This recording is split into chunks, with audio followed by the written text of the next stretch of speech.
Waiting. Okay.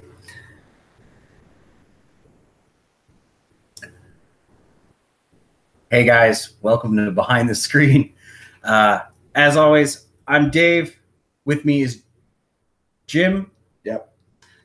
It's gonna be a little different than normal. What we usually do with our discussing over shop talk, building stuff, and other creature videos we do. Today we're gonna have a bit of a live session where we test run Anders from our bingo book. And we've got a couple of really great players in with us today. We've got Akumenes, the Shadow Monk, and Glyn, the Cleric. And we're going to see how well they can do getting into the minds of Aspher to deal with Anders. We also, if all permits and systems start working, have one more mystery guest who should show up a little bit later. Indeed. So we're going to go ahead and jump right on into things. So the town of Aspher has been taken over by Anders, and he's been running it with an iron fist for several years now. You've all witnessed him commit horrible crimes, killing your loved ones, taking your food, taking your goods, burning down your homes, and you've had enough. The town has had enough. But with him and his gang there's not much that the normal townspeople can do. So you've been meeting in secret, trying to devise a plan. And you've been meeting in the local tavern. The Rusty Pickaxe. And that's where you currently are. You're down in the basement, all huddled together with what remains of the town. Those that still survived. You're all huddled together in a small group. There's dim lighting. It's hot and humid. And there's just one man who's standing out among them, trying to rally everyone together. Listen, we got to do something about Anders. We've all been talking about it for years, but no one's ever done it. The few that have usually just tend to not come back. We never talk about it, but we're all thinking it. They're probably dead. Does anyone in here have the nerve to stand up to him?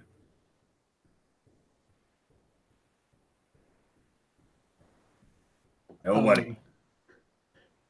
A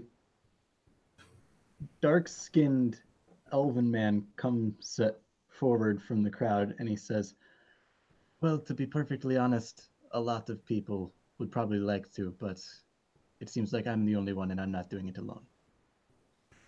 So you think you've got enough of what it takes, you by yourself, to take down his entire crew? I said I wasn't doing it alone, but if it is necessary, I will at least try. Well, who else is going to speak with you?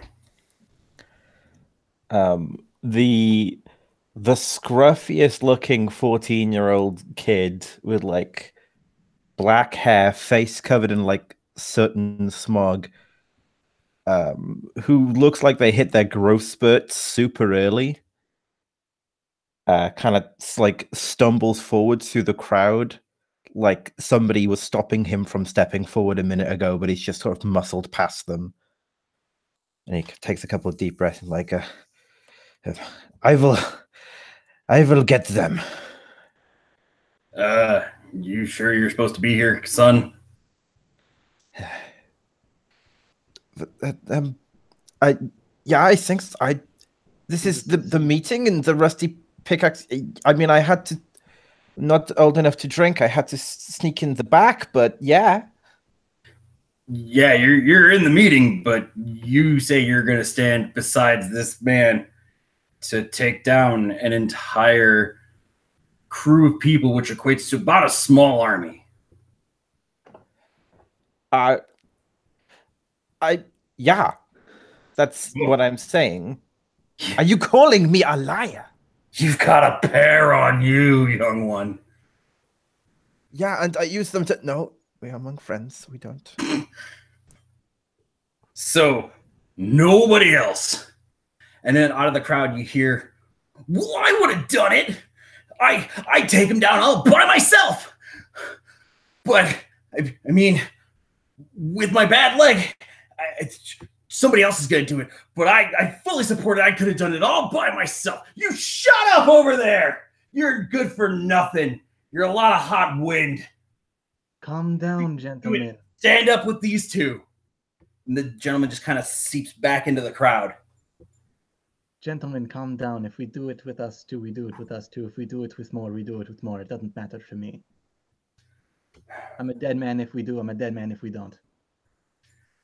You look oddly familiar. Why is that? Well, you know, I've been trying to mess around with my natural gifts, but I can never get the face to quite change. Oh, I don't think it's that. I've been in this town a long time. Before it went to shit. You strike me as someone I can't put my finger on. From another voice in the back of the basement in the cellar, you hear, "He's one of them! He's one of Anders' gang! I've seen him when he came through!" Used to be. What do you mean, used to be? We all saw it. Anyone who was here from the start saw you do things. You took our loved ones. Yes, well, my loved ones were recently taken, so fuck that guy. We can't trust him. We should string him up in the center. Yes, good luck with that. And he would drop the disguise self, and horns and a tail would appear with his red skin, and no shadow would follow him. Everyone just kind of is taken aback for a second. With that, just kind of. But now all the eyes are on you, and they're not welcoming. They're definitely not ready to make a move on you, but there's a little more distrust than there was to begin with. The voices of one kind of outspread and just tired and worn out man is now starting to gain a little bit of traction. At kind of that, I'm gonna look over a little bit funnily before putting my hand on my newly acquired holy symbol. Sure. And having my casting thaumaturgy to make my voice super loud, and my let's have my eyes glow kind of red with the embers of a forge. And I say, we've all lost loved ones.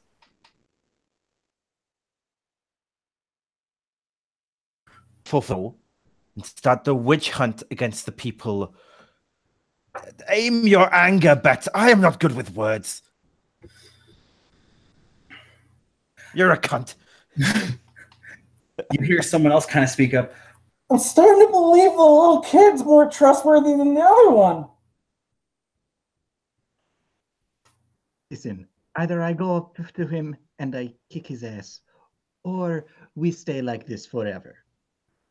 You can do whatever you want with me after, but I at least want to hit him once.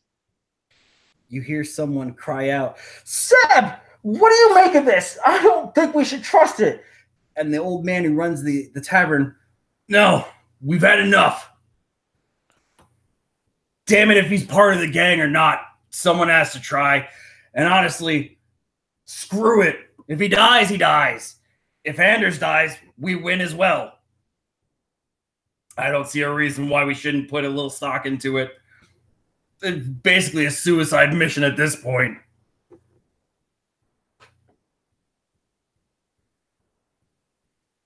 Well, was. I know the places that they don't put guards. If you say so. How do you think I keep coming to these meetings?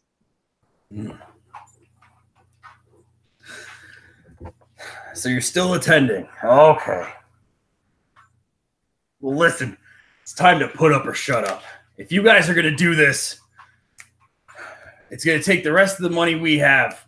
We pitched in and pulled together because Harad's a stingy son of a bitch and he's only in it for the money.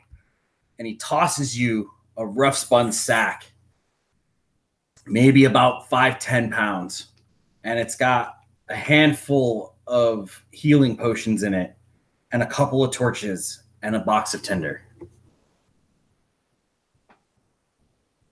Much appreciated, friends. Yeah. Just honestly, if you survive, don't come back. If you don't expect us to bury you. A few moments ago, I was expecting to be burned at the stake, so this is quite the upgrade. We're not going to waste fire and tinder and torches on you. We would just hang you, but we don't have the rope to spare. Get out. There's enough of this in here. I want everybody out. You hear kind of Seb slam on the desk, the little end table that's left up kind of as a podium, and he just starts to bellow it out, and everyone starts to kind of flood out.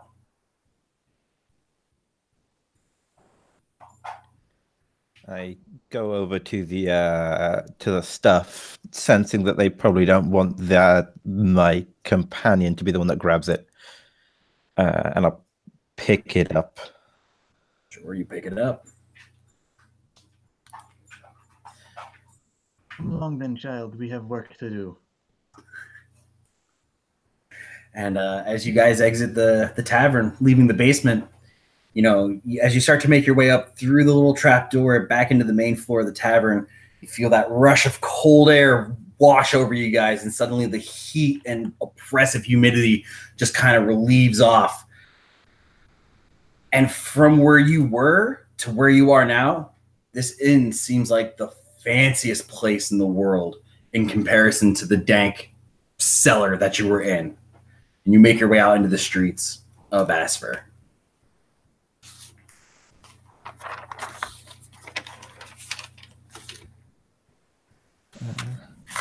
So everyone in this town knows where Anders and his gang kind of hold up. It's up in the mines. They've made it their base of operations, if you will. And it's about a 5-mile trek uphill to get to the mouth of the mines. You know that the path is normally heavily guarded, but you know that through the surrounding woods of the path that there are some trails that could be taken. You just don't know what else might be lying in wait. There's also been some talk of an underground system of tunnels that lead up to the cave, but you're not quite sure exactly where those might be. You're now at the base of the mountain, ready to make the long journey up. And you're on the beginning of the road. What would y'all like to do? Well, child, what is your name again? My name is Glyn. Glyn I'm Shook. Archmanos. Tell me, Akment, why did you join them? They promised to help me hone some skills of mine that I had, which included hand-to-hand, sneaking around, and bringing out the inner infernal that I was trying to embrace at the time. And there is no chance that you are joining them again. You think they would allow me to join again? They will let anyone in. Well, do you know the way that is best to take to get there? I suggest against the main road. There are many guards there. One of the other forest paths will suit us just as well, with likely less resistance. Well, I have lived here all my life. I know there should be maybe some sort of tunnels, but, well, we lost where they were. They were a long time ago, so we would have to search. Do you have a preference? Let us go underground. We shall be able to pass easier there with my abilities. Okay. I warn you, I have got these, well, I do not have magic eyes, but looks like there are some torches in this bag, so it should not be too bad. Yes, we shall be able to get in, out, hopefully get Anders on the way. Okay, so I think we're searching out for those if there's any sort of tunnels through the mines that you mentioned. Okay, sure deal. So as you guys are at the base of the mountain road to the mines of Aspher, first off, can I get a investigation roll from both of you?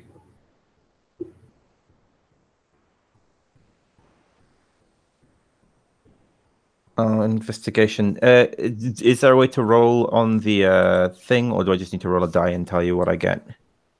I'm going to take your word for it, man. Yeah, you can just roll a dice and let us know. Unless you got a camera to point at a dice tray.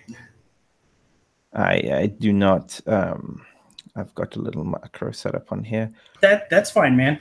I mean, Investigation, honestly, intelligence. Well, that's not gonna go very well for me.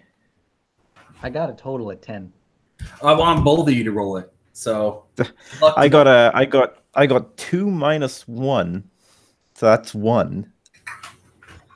Starting the game out great, y'all. So very nice. It's not a critical fail, so we're good there. It's not the worst it could possibly be, but it's up there.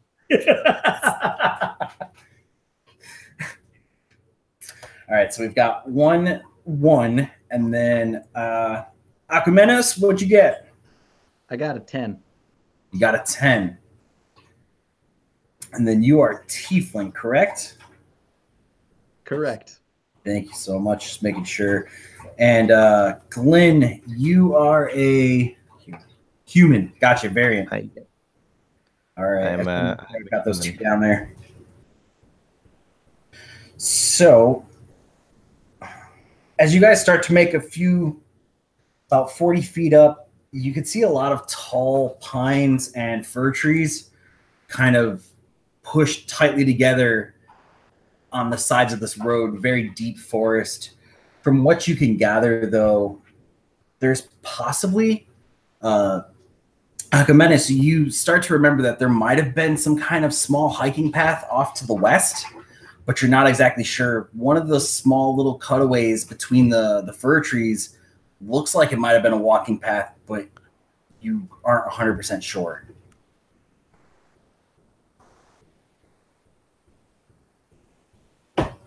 Well, if we cannot find the tunnels, I think over there is a path we could follow all the way up to Anders' hideout. Yeah, I guess Glenn's distracted by your horns and tail, having never seen a tiefling before, so he just kind of quietly nods. So we're going to traverse up the main road, or you're going to take the side path? Side path. I don't think we want to run into anything. Could I make some sort of survival check to try and determine like how many footprints or something that might be there on this little path? Sure. Okay, because I'm proficient in that. Oh boy, the opposite to a 2 is a 19. Okay. Which totals of 25. Wow. All right. So although you're not really paying attention to the path, but you can see some rocks kicked away where kind of wear and tear would be off to the western side of the road. You're pretty sure this is a commonly used walking path.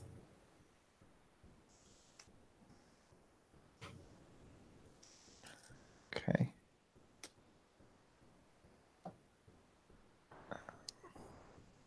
Well, I guess if we don't see a better option. So far, I mean, the road looks pretty clear ahead, and the path that you're scoping out, although you can't make out the number of footprints or what kind of prints, you can definitely figure out a pretty, although crude, it's definitely a trail. Okay. What was your name? Sorry again. Akmentos. Akmentos. Akmenos. Akmenos. So here's the thing: they don't know that we are here to smash their faces into the ground. So I say we take this bag of things the villager gave us and just pretend like we are here to ask Anders a favor, maybe. If we are seen, you know. Fair enough. You could easily say that you are turning me in for defecting. Oh, that makes way more sense. Yeah. Side note, kind of a timeout. Connor, is there a way I can get a little more volume on you? Because it's a little harder to hear you. Let's see here. I think you can turn up individual volume in the Hangout this better? section. That would be dope. Is this better? Yes. Cool. So you guys are going to use the side path of the main road, and you're going to try to just deceive your way past any people you might come across? So far, that's yeah. the plan, yeah. Yeah, walk in a way that wouldn't immediately out as a threat, I suppose. Just so that we have a definite answer. So is that you're taking the side path away from any guards that might be traveling the road, or are you just going to go up the road hoping there are no any guards walking it? Side path. Cool deal. Sorry to keep asking you. I've got a little shitty hand-drawn map, and I'm tracking where you guys are going, and I don't want to mess anything up on you. Okay, cool. No problem. No problem. All right. So as you guys are hitting the side path, I would like you guys can choose either one of you to roll me a percentile. So that's the D10 and the percentile with it. So for a total of like out of 100? Yes, sir. So yeah, the 10, 20, 30 die, and then the D10. My luck's been very variant, so if you want to roll that. 99. 99. Sure deal. I think that's normally good. You guys are making your way down this side path, and it's starting to clear up a little more. Akamenos, it's starting to become a little bit clearer to you that this was one of the footpaths that you guys would use through to make your way to. Can you give me a history check real quick? Sure thing. Give it to me with advantage, by the way. 16.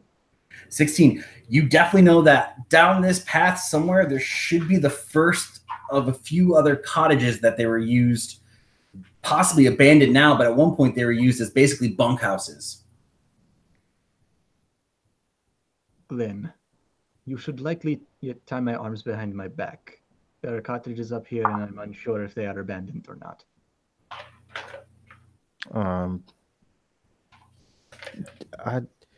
Yeah, that's okay. We can do that. I will.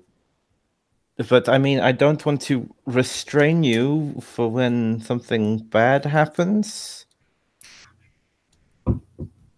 Oh, don't worry. I will be fine. Okay, and I will. And his tail boops him on the nose. Clint will, like, despite the tail being gone, start swatting at his nose like there's a fly around him.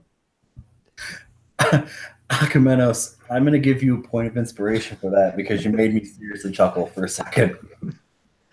As I check through my pack to make sure that I have rope, which I'm pretty sure every pack has rope, but yeah, I will take out some hempen rope and I will less tie and more wrap it round your wrists. Sure deal. You're going to wrap it, man. You guys are starting to make your way down this beaten path now. At once, definitely was used by a lot of foot soldiers and was very cleared out. But over time, nature began to rise back up.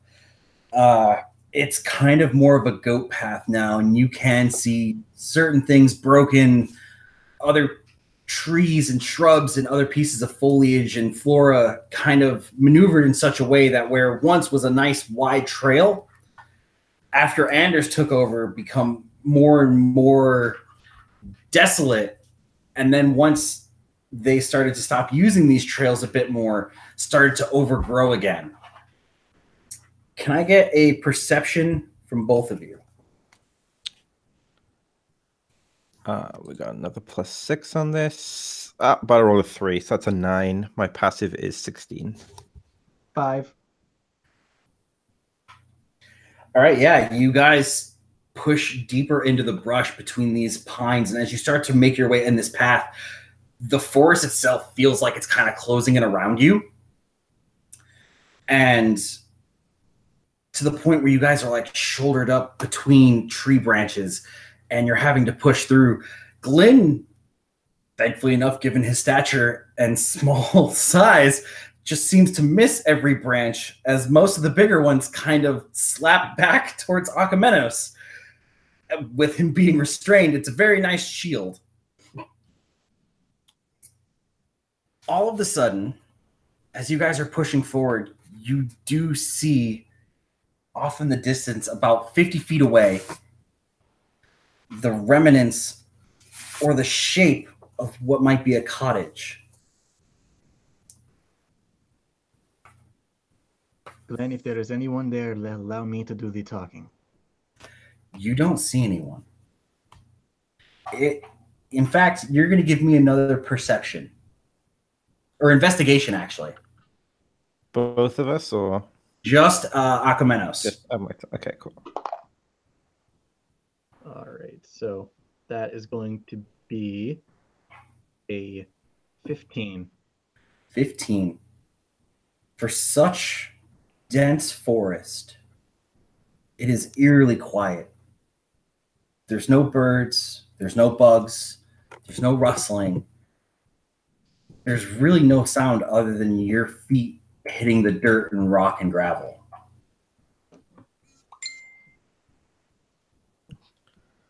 Well, I will start clanking my way forwards in my chain armor that I made myself. All right, yeah. Unless I'm stopped, I suppose. Akamenos will call out, "You boys can come out." No reaction right now. Glendos will kind of, sorry, you're Mentos. Glenn will kind of turn and look at you and like raise an eyebrow and sort of get what you're going for and say, "Oh, be quiet. Nobody's coming to save you." At that moment, the minute you say OB, there's a sharp whistle and an arrow plunges itself right into the shoulder of Glenn.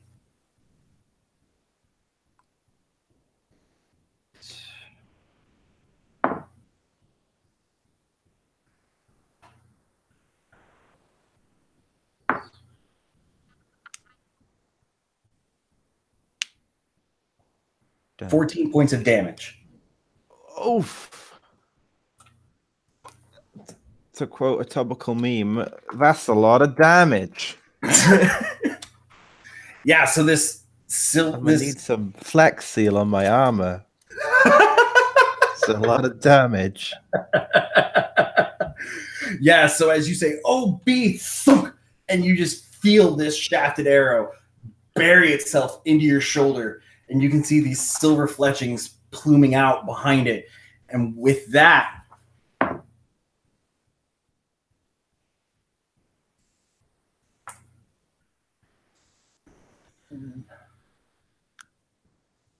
another one flies towards Akamenos, and it grazes right off of one of your horns. You can feel the scrape, but then it shoots off and buries itself into a nearby tree. You boys should be more careful. You may hurt someone other than Glenn. No response. I'm shields out and just gonna run straight at wherever that arrow came from. Give me Got no sense of self-preservation.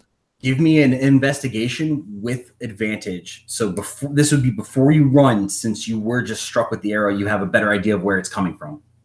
Could that any chance that would be could be perception, or is it? No, investigation is not my strong point. With advantage though, it's a 15. Yeah, with advantage is a 15. You're definitely going to see it. So as you look where that arrow came from, you see a body in one of the treetops scamper and hop over to another tree, not too far, and you can get a basic idea. You see a bit of a shadow crouching down, and it looks like it's pulling back for another shot. It's about 15 feet away from you and about 15 feet up. So can I make an action at it? You most certainly can. That was a surprise round, so we're going to roll initiative after this one. Okay. Are we in initiative? Do we need to roll initiative first, or can I make an action? We're going to do initiative first. Okay, cool.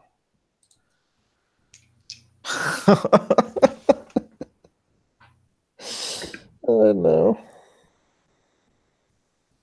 I got a 22. All right. I got the same, but subtract 20. Whew, 20. No, I got this. I got a 22 also, but subtract 20. Oh, okay. I was like, where? I was gonna say where. Wait. Okay, so you rolled a 2. Oh, I rolled a natural 1 there on that initiative. that was a critical fail. I critical failed my initiative. Yeah. So you're gonna be at the bottom of the pile. It is gonna go Akamenos, the enemy, and then Glyn.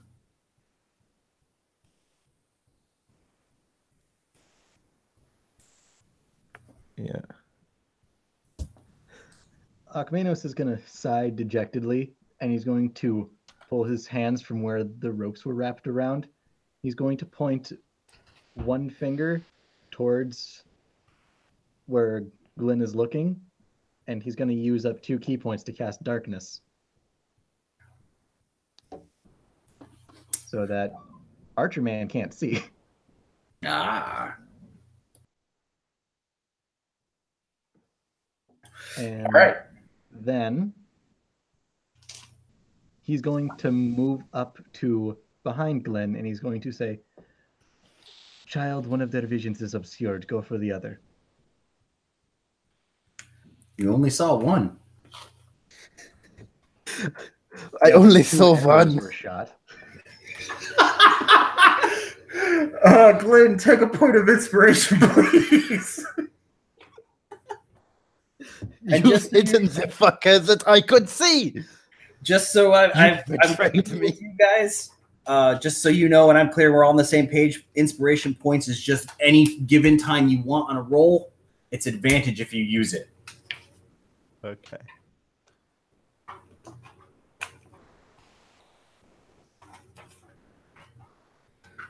So you, Akamenos has casted darkness on the target that he saw and is telling Glenn to run towards the other, or run towards the target. Run towards the person that I don't know where is. Yes. You do know where the one was that was put in the globe of darkness. To the best of your ability, there's no other person there. It's just the one. Okay. Well, that's their turn, so maybe they'll move out of the globe of darkness and I can hit them. Sure. We'll see. We'll see what they do. Oh, right. sorry. That's Akamenos' turn.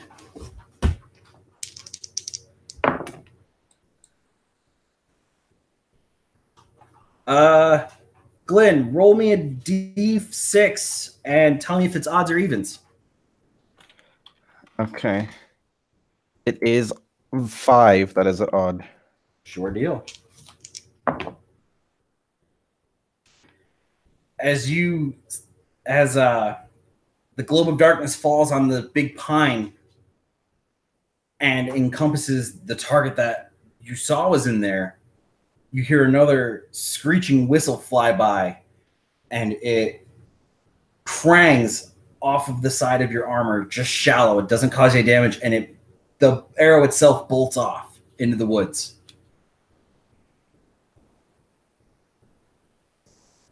So the target's not moving from there. He's still firing.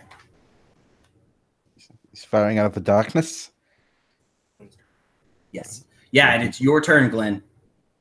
Okay. Do I have any kind of a beat on where the second guy is, who's not in a big ball of magical darkness? Give me a... Unfortunately, it wouldn't be perception this time. It's going to be investigation because you're actively looking. Okay. Would that take up an action or anything like that? No, I'm going to give this to you. Okay, because if it would do that, Glenn wouldn't take the No, time. That's a you it's a know 4. what one target is, but you're going to scan to look to see if you see another one. Yeah, I got a 4. So Nothing. all right, I'm just gonna run into the ball of darkness. You're going to run into the tree? Oh yeah, sorry, he's up a tree. That's a whole different problem because he's up a tree. That impetuous team spirit, boy. If it's the character. You know what? How thick is the tree? How thick is the tree? Let's say a little I bit got a like hand axe. small boy's frame. It's as wide as a small boy's frame. About if Glenn is as thin as I think he is, and he's not like T-bone steak with legs and arms, it's going to be pretty thin. It's enough to support a thin man's body at about halfway up. All right, I'm gonna pull out my hand axe and do my best lumberjack impression, Sure deal. and I want to timber it so that he falls like. You know what? Glenn doesn't care what direction he falls in. What do I have to roll to cut down a tree? Doesn't kill a dude. Yeah. If right, he lands so- in darkness, does he make a sound? Exactly. Okay, so what do I have to roll to cut down a tree? I'm going to have you give me a strength check, athletics, and you're going to do it with advantage because you can clearly see the tree and the tree ain't fucking moving. I was going to use my inspiration point to advantage because it's important, but I'll take the free advantage. Let's go. I'm proficient in athletics. Woohoo! 17. Oh yeah, with a resound, like you see Glenn, arrow still in shoulder, scuff on the other one. Look at this globe of darkness about 10, 15 feet up, and just rush at this tree, axe in hand, and just with a crack, where there was no sound, there's just the echo of a and this tree comes down. All right. I'll assume that's my action. I'm gonna try and move up into like the space where he would be, if that makes sense. Yeah, no, Like- you actually are gonna see this guy tumble out, and he's only gonna fall about 4 feet away from you. He's gonna hit the ground pretty hard. All right, I'll get right up in his face. And do I want to use a bonus action spell? I don't think I do right now. I think that will conclude my turn. Yep. Yeah. And then top of the round will be Akamenos. This combatant is prone and he is face down. Akmenos is still pretty weary because 2 arrows were shot at them the first time, and he hasn't seen this guy do 2 shots since. Fair enough. So he's going to try and keep his guard up as he moves over to the guy. Sure deal. Yeah, you make your move. And then he's going to try and beat the crap out of him. All right. What do you want to do? Let's punch him in the neck. You cast fist. So yeah, that's 19 on the die. Oh yeah, you hit him. And this is actually roll it at advantage because he is prone. Yeah, Yeah, I was gonna say. Nice. All right, so that is going to be 6 damage on a punch. And you know what? Let's do another one because martial arts are fun. Did you roll for advantage on that first attack? I did. Okay. And then same to be said for the other one. All right, so both of those rolls were 6, which brings it up to 11 total. So that's the second time you attacked. 11 total for both. 11 total for both of them on the second attack, yes. Those two miss. You slam your fist down that first time, and you get him right in the back of the neck, and you can feel some of the vertebrae start to pop from the hit. Like you adjusted his spine pretty good on that first hit. And you lean back, and you try to swing the other one down.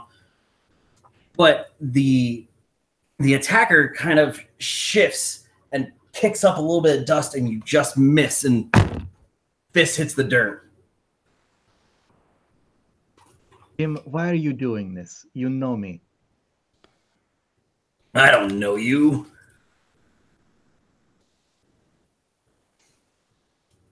I literally saved your life so many times when that crazy innkeeper tried to slash at you with a cleaver. I like to stay in the woods, and last I knew, I didn't know anybody with horns. I have many faces. Especially a dead one. And he's going to use his turn, unless you're done. Not done? He's going to use his action, half of his movement, to stand up. And he's going to try to kick you and push you away.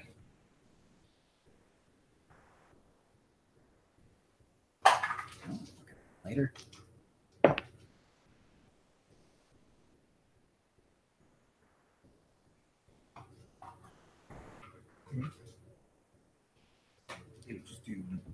It's just that. 17.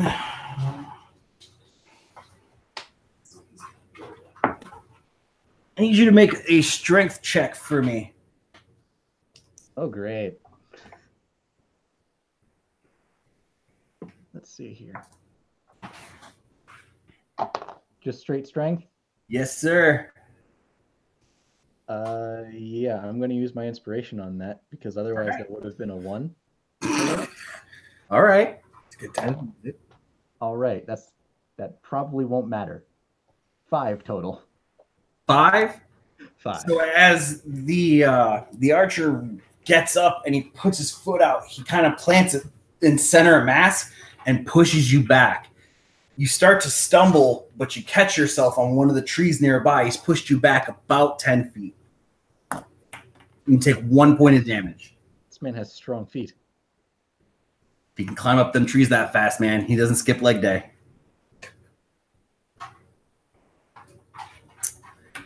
And then that's the end of his turn. And Glenn, it is on you, man. All right, I'm still at him, so Yeah, you're not far away at all. You're within melee. yeah. So I could. He's still prone, right? The ambushes. No, he stood back up. Yeah, I guess I'm just gonna hit him with a hand axe because he's a bowman in melee, so I don't know if he's worth spells just yet. So yeah, I will swing with that. Sure deal. Okay, 24. Nice. I got a 19 on the die. So close. That'll hit. For 7 points of slashing damage. Sounds good. And I think that's actually also all. Yeah, that will be all. Glenn is probably going to imply that he slept with this person's mother as he strikes them with an axe. Glenn, play that out for me. I'm not as creative as 14-year-old boys. Okay, hold up.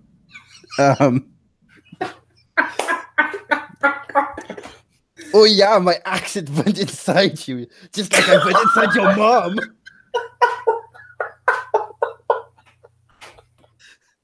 Thank you so much, Glenn. That was wonderful. No problem. You as you hit him with your hand axe, and you see the wound, the bit of a cut going across his chest. It's not very deep, but it is starting to beat up with blood. but you can tell your words cut way deeper. Takes 3 points of emotional damage. Oh yeah, it looks just like your mom's floppy vagina now. Look at that. Oh, that's nasty. The attacker will remember this. You definitely have gained his attention. Akamenos, it is your turn, top of the round. I'm not sure if I can follow that up properly. Thankfully, you don't have to, because that was gold. So I'm going to mute myself while I laugh at my own jokes. We do it all the time, man. Akmenos is going to walk up 10 feet and he's going to say, Jim, I'm very disappointed in you and your mother. And then he's going to slap him with his tail. Sure, make an attack. All right, so that's a 12 total? 12 total? 12 total. You swing your tail around wide, and for a minute there, it looks like it's got so much speed behind it. Like you can hear it cutting the wind. And all it really does is kind of brush and waft the hair in front of this guy's face. And it's about 5 to 6 inches too short.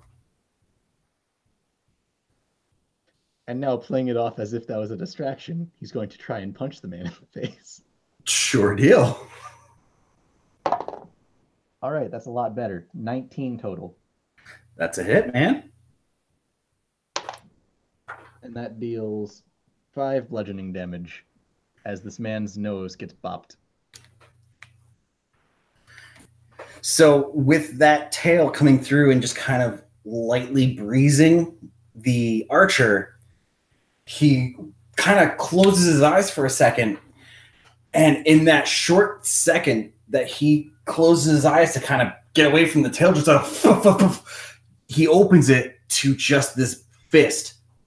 Thwack! And you can hear the bone crunch in his nose.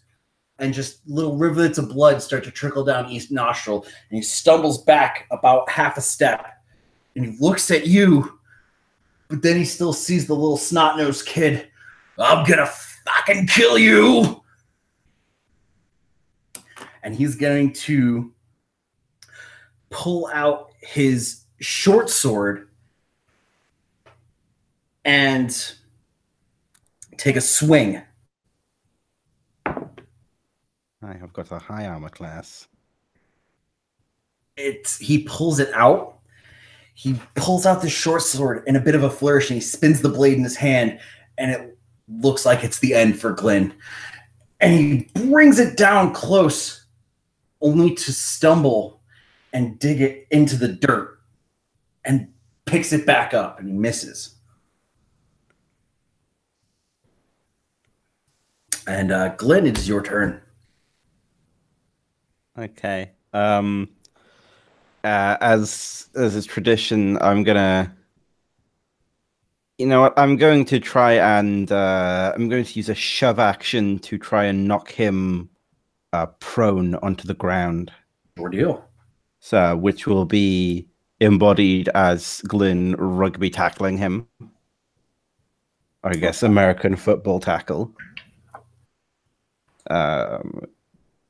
So, oh, darn it, that's just a 10 for me.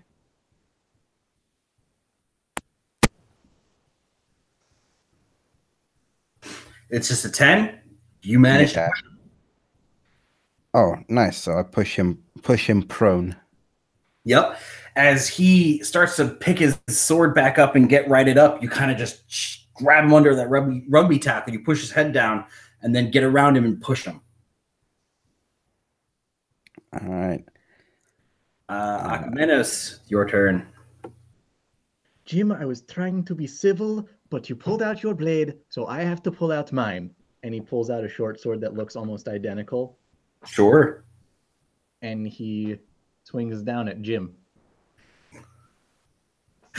Make your attack. This man has Advantage. a name. Can't fight it. You have advantage because I proned him. Yes, you do. All right, let's see if I crit. I don't. Okay, so it was a 19 on the die. Uh-huh. So he's going to be taking 6 piercing damage Sure. as Alcmenos stabs the blade into his shoulder, and then he's going to punch the pommel of the blade Okay. just to make it even worse for him. Okay. Still advantage because he's still prone, yeah? Sure. All right, so that'll be a 23. That's a hit. And he takes another 7 bludgeoning damage.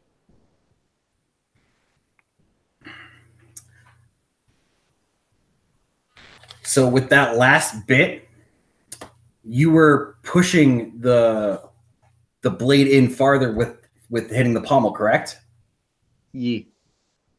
Okay, yeah. With that last hit, you kind of feel a thunk, and his eyes open up wide, and a little bit of blood starts to trickle out.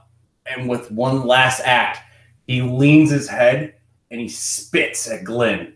He's dead. Where did you learn to insult people like that? Alcmenos asked the 14-year-old. My Mutter was a bad.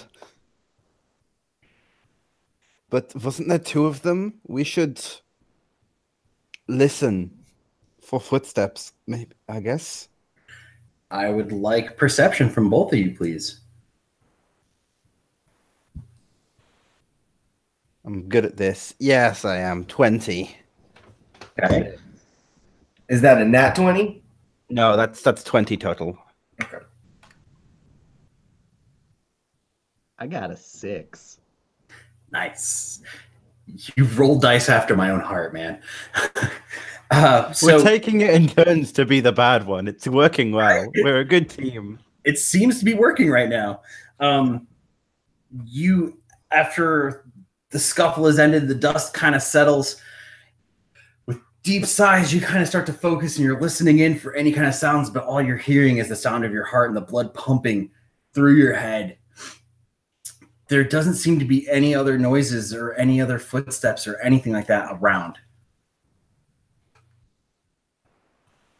And with that, Glenn will look at the arrow that's in his shoulder and just go, "Ah! What is this?" Just like fall to his knees and grab the arrow in pain. Like, not good. But you see, child, that is a very complicated question. Now look over here, and Alcmenos will hold his tail up over onto the opposite side of Glenn's arrow wound as he walks over to the arrow. I look at the tail as instructed. Alcmenos is going to try and bend the tail so that it looks like one of those hand puppets. Sure. I'm going to let this happen, man. You mastered your tail. It's looking like a shitty sock puppet with no eyes. And he's going to have it start speaking like, you know, the weird thing is arrows don't normally pierce through chainmail, so I guess this one is either made by a beginner or there was some rust on it. And as he's making the tail talk, he's going to pull the arrow out. Yeah, you can see that the arrowhead is barbed and it's particularly thick metal. Not very common to what you've ever seen before. This is a very dark tipped arrowhead, and as it hit, it started to put its way and break in a piece of a couple links. So there's a bit of a slit. It was like a 1 in a million shot. Hey, this I reply to the sock puppet tail. This armor I forged myself. It is blessed by God. How dare you? And as the arrow gets pulled out, he just stops and goes,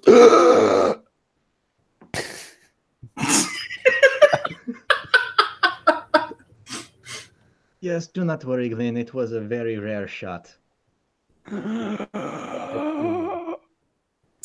Akamenos, give me a history roll real quick with advantage.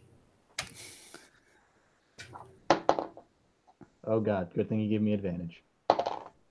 Hey, with the advantage, I got a nat 1 and a nat 20. Shit, nat 20. All right, man. First crit of the night. technically you can't crit drill checks, but fuck that. This is how I do things. You're gonna know every fucking thing about this arrowhead.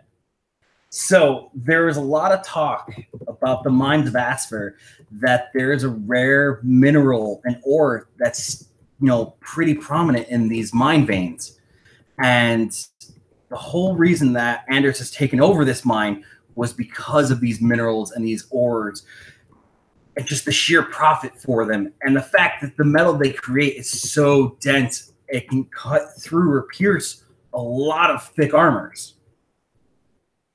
And you can tell that these arrowheads were being produced by that ore. Well, again, it looks like I may have made my judgment too soon. These arrows look specifically designed to pierce armor like yours. Then, 1 in a million then shots. that's why Gorn has blessed me then. He must want these arrows for his forge. Or he just may want the village to stop being tormented by a madman. Gorn, help me press on. I am your servant, he will say as he clutches onto his wound, and as he says that, like, his hand kind of crackles with like a sort of divine energy, but also like a smoldering flame, and I will cast Cure Wounds on myself. Sure deal, man. Let's go. Can we get a good number, please? I like it juicy.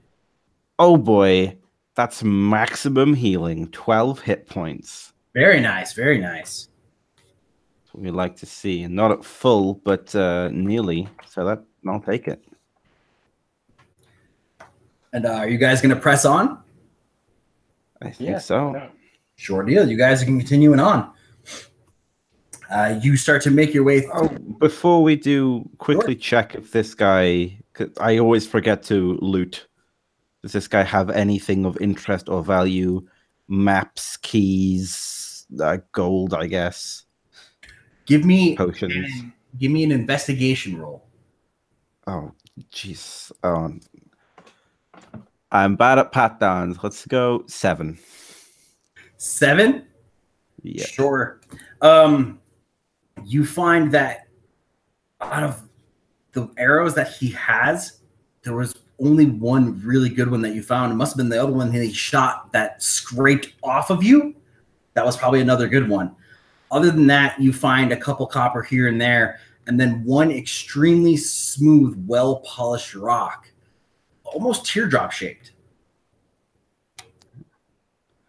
What color is it? Smoky gray with a bit of blue. Interesting. I as a forgeman cleric, I have identify, but I don't have a pearl.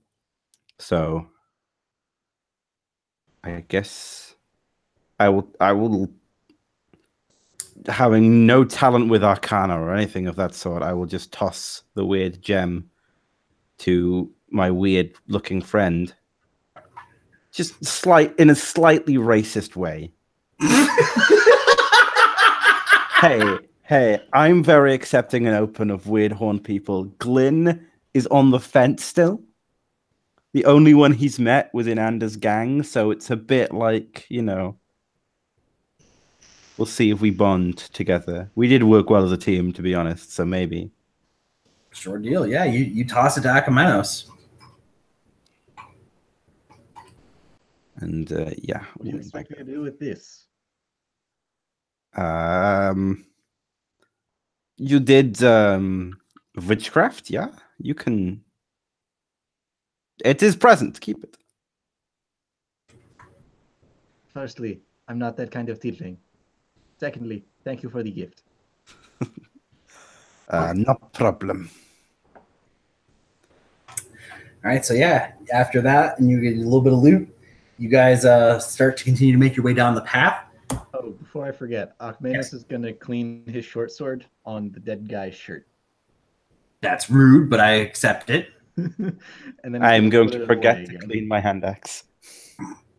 With the bits of wood, splinter, and blood, yeah, I'm with you. We moving forward? Yeah, boy. Sure deal. You guys are making your way forward. You trek through the overcrowded woods and through the brush for about another 15, 20 minutes. And sure enough, off in the distance, what you thought might be the shadows of a beaten down cabin is definitely coming into full view as a full cabin. You're about 50 yards away now. Okay. I would suggest a stealthy approach.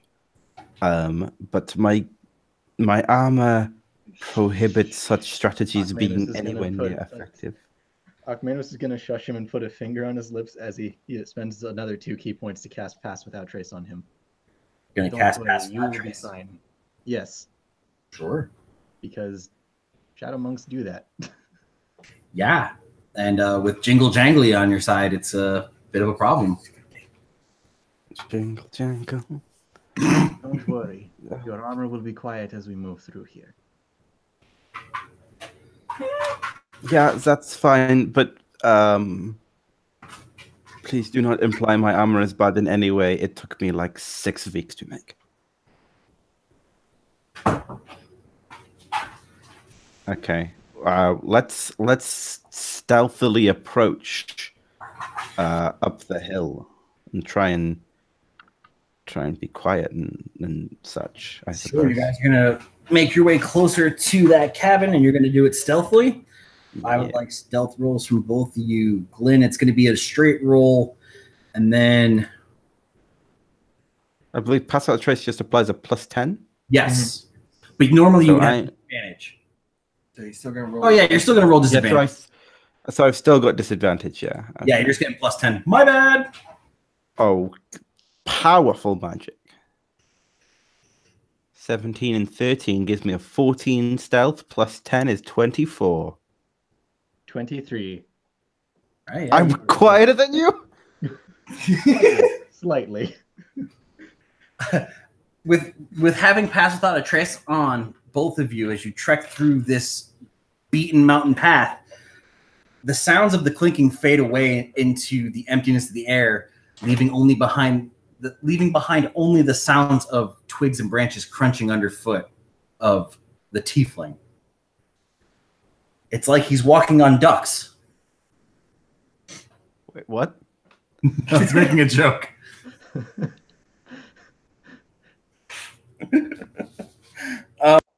Yeah, you guys are doing pretty good.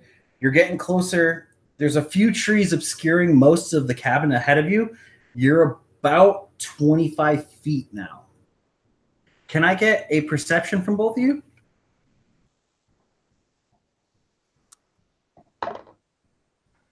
$15 total. And then 19. No, 19 and 15. All right. So as you guys start to make your way closer, you start to get about 15, 20 feet away from this cabin, you both start to notice that trees are bent in odd ways.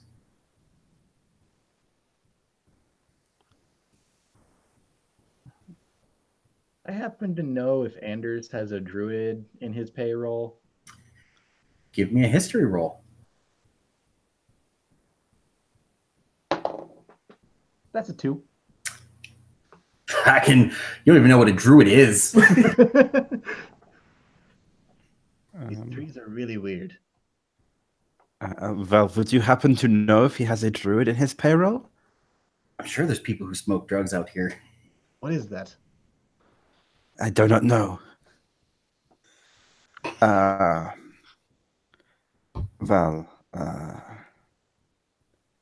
yeah, let's Glenn's a little bit nervy, I guess. Sure. And it's been getting maybe a little bit more nervous as we have approached getting higher and higher up. It's Sure. like he's finally approaching that girl that he's liked for a really long time. Except Yeah, they're trying to maybe. kill him. And It's made something like that in appearance, yeah. And just so you're clear, You guys haven't ascended the mountain. You've gone west off the path. It's still pretty flat. Yeah. Okay. All right. Good to know. Does this cabin have any windows? Cabin has no real windows you can see. It's a cabin in name alone. It's more so akin to just an oversized shack. Okay. I'm gonna try and loop around to see a little bit more of the. I mean, is the door facing us, or is the door on the other side? Door is facing south. So if you were standing, if it was in front of you when you first got on the road, you'd see the door, but you're coming in from the side.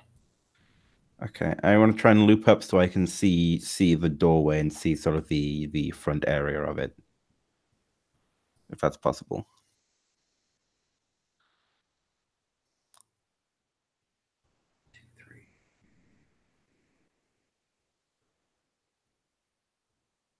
So yeah, you're gonna swing around. So you're heading in from the west. You're gonna move in south and try to swing around to see if you can get a good look at the front.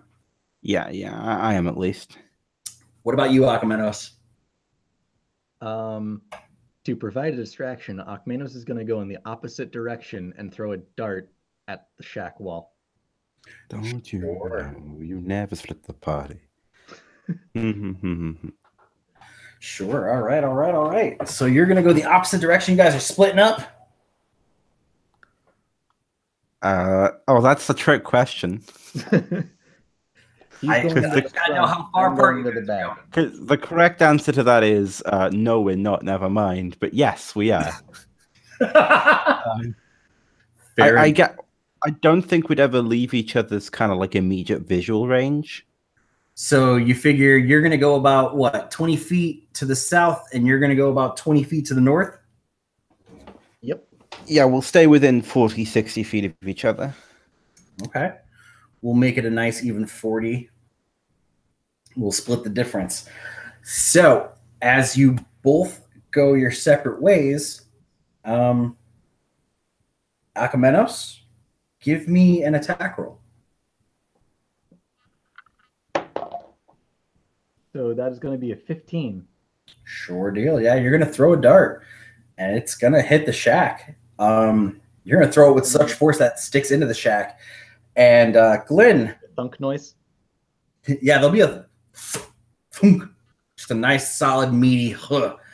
Akamenos, you're going to move around to the front and get a better, clear view past one of the trees that obscures the front of the shack. There's a door, but there's no one there. I will look. There's no one around. Mm-hmm. I will go over to the door and put my ear to it, I guess.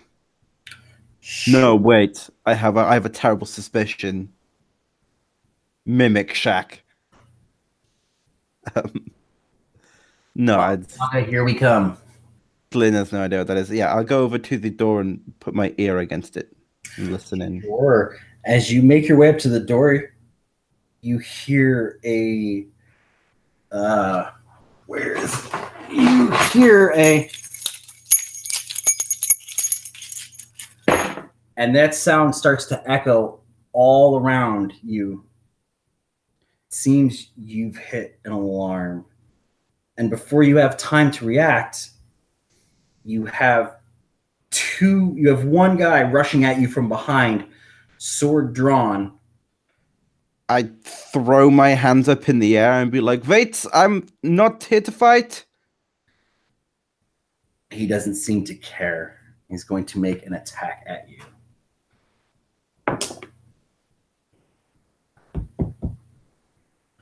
I'll hit. He's going to slash at you in the back with his scimitar for 2 points of damage. And you can feel it. It's not cutting through, but you can feel the thump against your back. And you can hear the chainmail kind of crinkle in, but it's not breaking. Definitely scratched.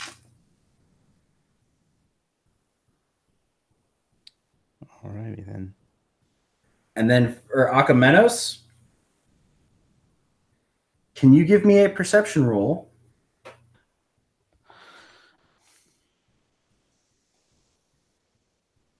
19. 19.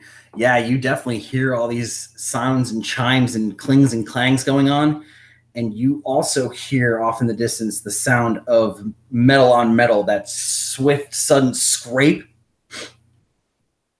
And as you try to pay attention to what's going on and you look towards that sound, someone else bum rushes you from behind and tries to tackle you.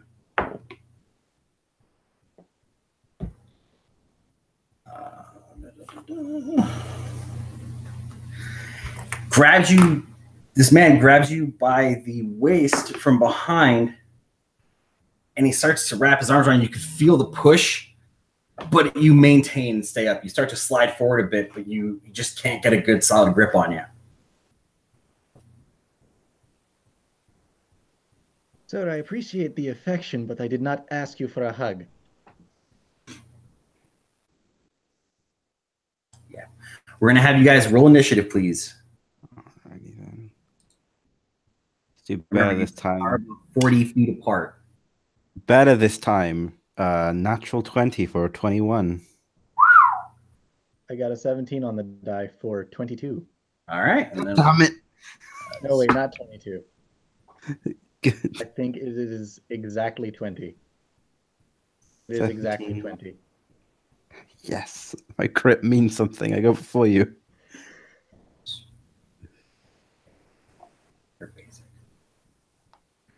all right. I, for some reason, thought Akmenos was proficient in initiative. In his own way, he is. Everyone's proficient in what they believe they are proficient in. It's just a matter of hopes and dreams. If you believe it, it can happen. Listen, I'm not scared of spiders. I prefer to say I'm not proficient with them. Yes, I will absolutely say I'm scared of spiders, but that's another story for another time. 100%. Glenn, you are at the top of the round, my friend. All right. I'm going to turn around this man, put my hand on his forehead and inflict wounds. Sure. Because that's a nasty boy spell for nasty boy people. It's kind of cast it at level 1. We crit again. That's not okay. I rolled quite badly on the first damage too, but I rolled really well on the second. So I deal 38 points of necrotic damage. Yeah, you reduce this guy to ash. So Glenn turns around and kind of with a snarl, with one hand on the back in the center of his armor, he can feel the cut in from where the scimitar hit him and the scrape and the scratch on the armor. Puts one hand out and just cups it right to this guy's face. And for a minute, it doesn't look like anything worked. And the guy starts to crack a smile. And as he starts to smile, you can see his face just kind of fade into dust, starting at the top of the head, and he just disintegrates.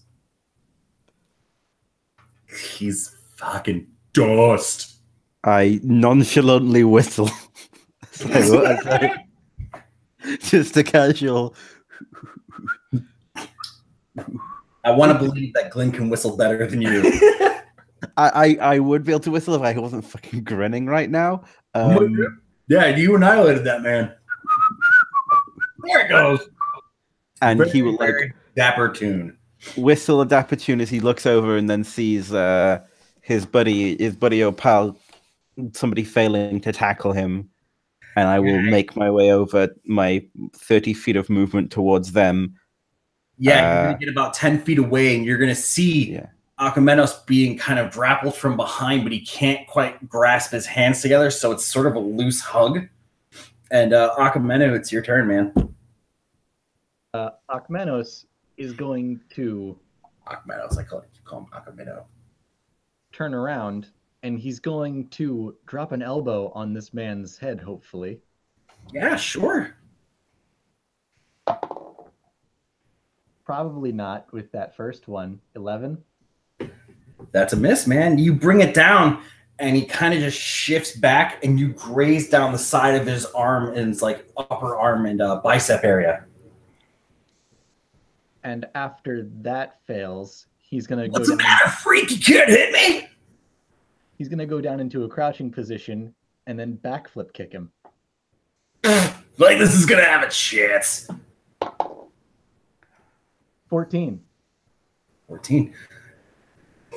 He obviously is a little too big for his britches because that's gonna hit. And that is 5 bludgeoning as the foot catches him right under his chin. Oddly enough, Jim just mimicked that, and I was going to go the same route. So very good. We're on the same page. Yeah, you fucking squat down, and you drive the heel of your foot under his chin. And with this sickening squish, it's like, the front tip of his tongue falls off as he's laughing at you, and then kind of goes to, oh, shit. And you hear teeth crack together. Not afraid, simply giving you a chance. I'm still gonna kill you. Glenn, it is your turn. Or no, it is It's turn now, yeah. attacker's turn. My bad. So the attacker on Akumenos is going to swing at you with his scimitar. He's gonna miss. That bite to the tongue has just got him rattled. He pulls his scimitar back out. He pulls the scimitar out, and he just kind of swings wildly, and he doesn't come anywhere near you. Glenn, it is now your turn at the top of the round. All right. Glyn is jealous. Kind of just of the level of cool, unarmed stuff that's going on. So he has, like, his bare hand that he... Meanwhile, he literally disintegrated a man. I know, but, like, his idea of masculinity is not associated with clerical power. So while these two people are fighting, he will run up and try and punch this guy in the back of the head. Sure deal. Make a Unarmed attack. Yes, can get the word out. 17 to hit. That'll do it, man. And just 1 plus strength is 4 damage. Yeah. So yeah, I'm gonna punch in the back of the head, correct? Yeah. I want you to describe to me how it happens. So he's just like they're facing off. He's got his back to me. Mm-hmm. He walks up, he like looks at his open palm, the way he did inflict wounds, and then clenches that fist. And you know, like he kind of jumps up at the edge of the punch to impact with the gravity of him falling. Sure. And he just like domes right at the brainstem. Yeah. So you catch him right at the base of his neck and the nape where the spine meets the bottom of the skull. And as it connects, it's kind of weak. And you don't feel like you actually had any kind of real effect. But you kind of see him straighten up. And then where his neck and throat would have been, you can see it start. You can now see Akumenos' face through his neck, where there was residual from that inflict wounds, and it just leaves a bit of an ashen hole. And then it starts to break away, and the head kind of rolls off. And Wait. he's dead.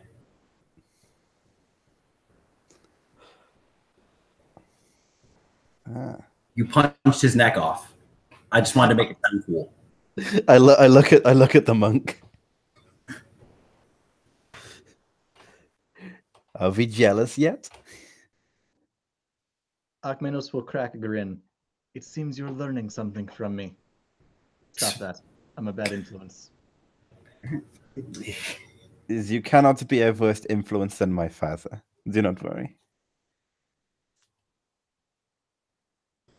So that's those two guys, man. Gonna make your way into the shack? Yeah, let's I'm gonna do something I probably should have done beforehand, I think. I'm going to ritually cast detect magic. A spell granted to me by my forged domain. Sure. I believe it's It's going to take no, 10. that's just yeah. Seems like a good thing to have up entering a weird shack, and will also let us figure out if the present that I've given you is in any way magical. Sure deal. It will also show me exactly where the alarms are now that I've detonated them.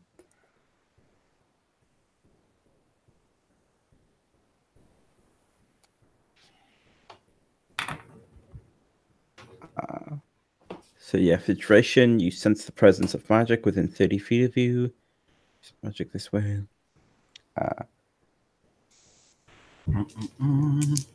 Let's see if you will just let me cast a little spell. It will take a minute, or 10 or 20. I do it, it's very complicated, but then I can see if there is any more magical bullshit.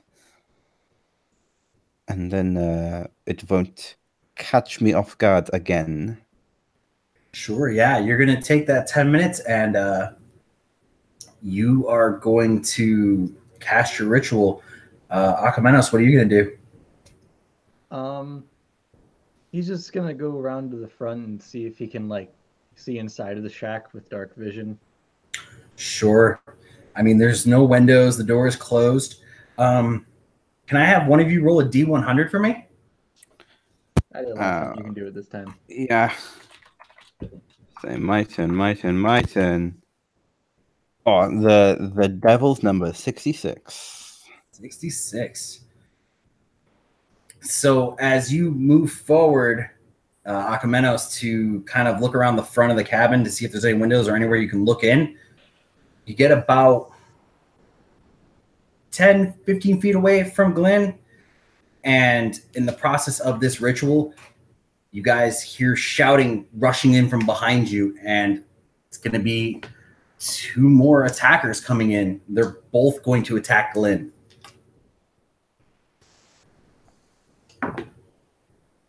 Oh. Yay. Well, this is just rude. So as they rush in, scimitars drawn, you hear the screams of these 2 bandits rush in, and I guess the scream gives you just enough time, Glenn, because both scimitar strikes go a little bit wide, and you start to kind of roll forward into an evade, and we're going to initiative.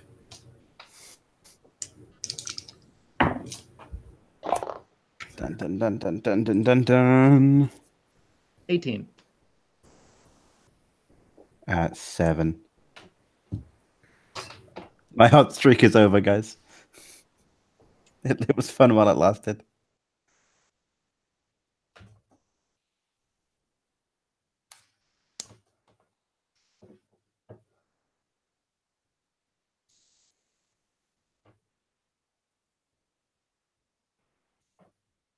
All right. So top of the round is going to be Akamenos.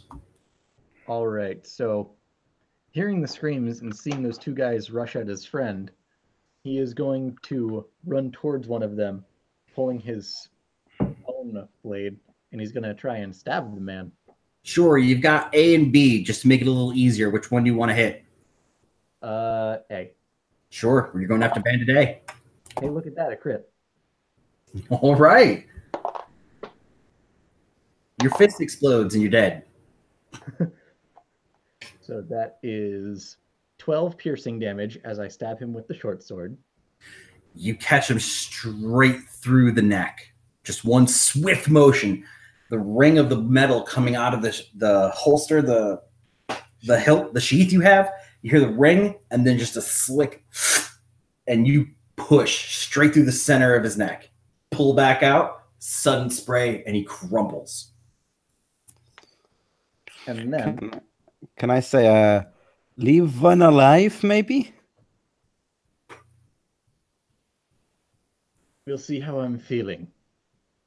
And then Akmenos is going to roundhouse kick B. because martial arts are fun. All right. That is an 18 to hit. That'll do it. And as he swings his leg into the side of this man's head, he takes 5 bludgeoning damage. Sure. He slides back about 5 feet, but he's still standing. It'd be Glenn, your turn. Okay. I will pick up my mace Mm-hmm. and I'm going to try and non-lethal this guy. I'm going to try and go for the kneecaps. Sure. Let's see if there's any kind of success. Oof, a 23. So 6 points of bludgeoning damage. Non-lethal, preferably. Yeah, bust out his kneecap and he crumples. Screaming in agony. He's alive.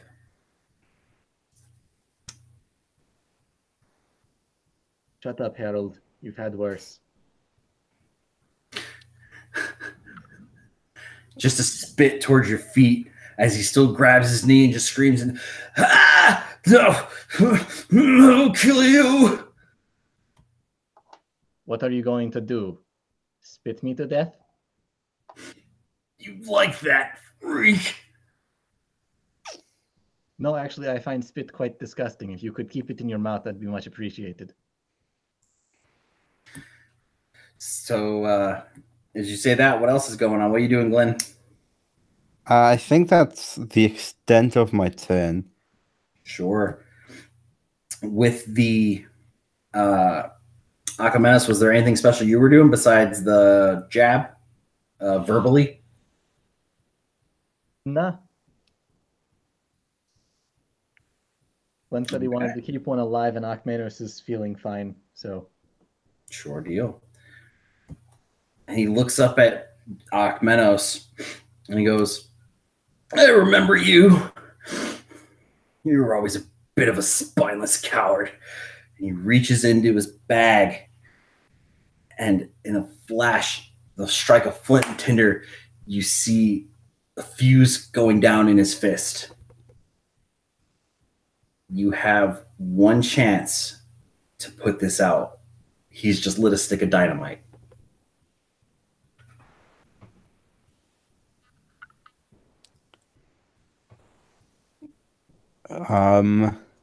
Tick tock, tick tock. So Grab the fuse. grab the fuses. Okay, you're gonna give me a sleight of hand. I'm just gonna check a thing. 'Cause I think I can do a thing with a spell I have. Sure, but I think Akamenos has beat you to the punch. Yeah.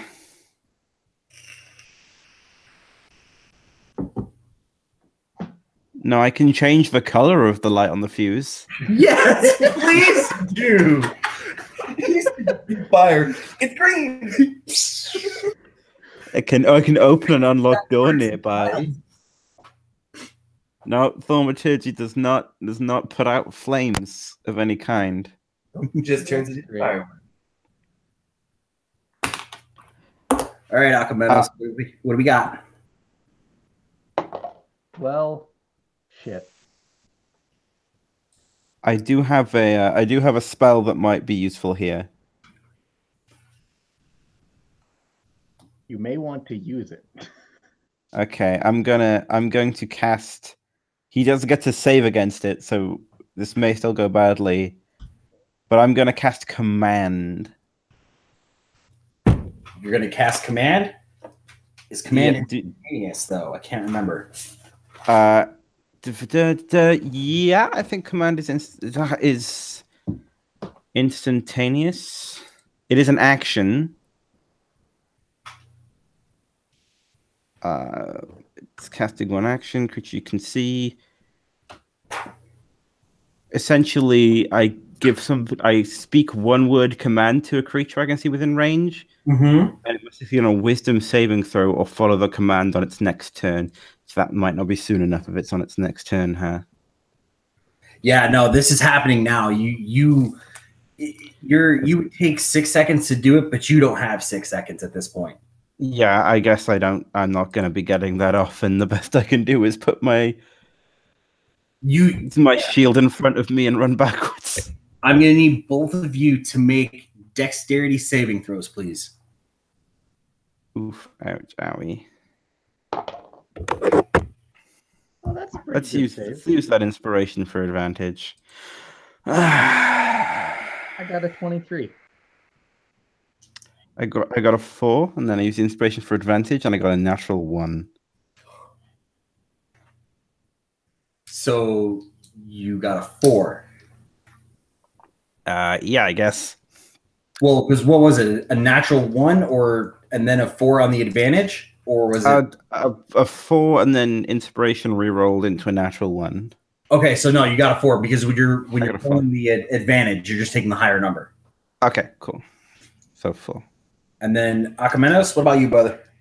23. Yeah. All right. So, Lynn, you were taking 9 damage. Or not Glenn. Yeah, Glenn, you were taking 9 damage. Akamenos, you are taking half as much. So you were taking 5.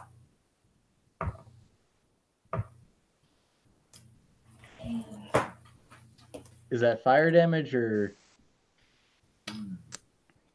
Yes, I believe so. Let me just clarify real quick. Shrapnel and stuff is I don't know. No, it's bludgeoning damage, brother. Cool. Just wanted to check because tieflings. Yeah, because of tieflings. I hear you. So with a deafening crack, dirt, rocks, branches, debris, dust, everything, you both stumble back and kind of get pushed away. And the body is no more, just boots, or what's left of boots.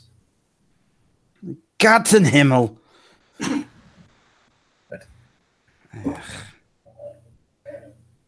need to leave this area right now. You guys are still at the shack. Yeah, let us just quickly bust into this shack and see if there's anything worth taking, and then get the fuck out of here. Sure deal. And so I'm gonna run over to the shack and just like kick the door down if it's not unlocked. You give me a strength roll. Strength roll. Glenn is a strong boy. He was originally intended to be a paladin dong. So that's a 13 strength check. It would be 15 on athletics. You put so much force behind kicking this door in without realizing that's really not holding on by much that you kind of blow through the door like a freight train.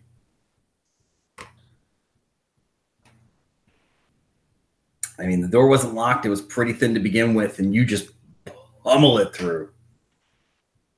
Look, is there anything of value in this room?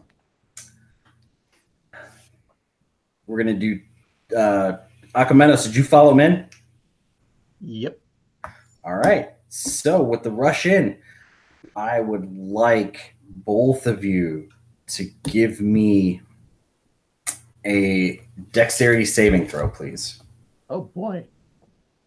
More dynamite. So that is a total of 20.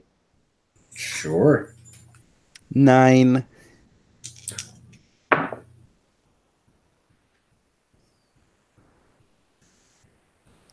All right, Glenn, you're taking 6 points of damage, and Akamenos, you're taking 3 points of damage as you kick the door in with such force it causes a couple of beams right above that are holding the upper loft in, and it collapses down on you guys.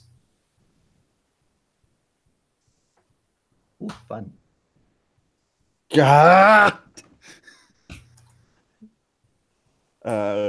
I'm very quick to anger, so I go into the bag that the people gave us.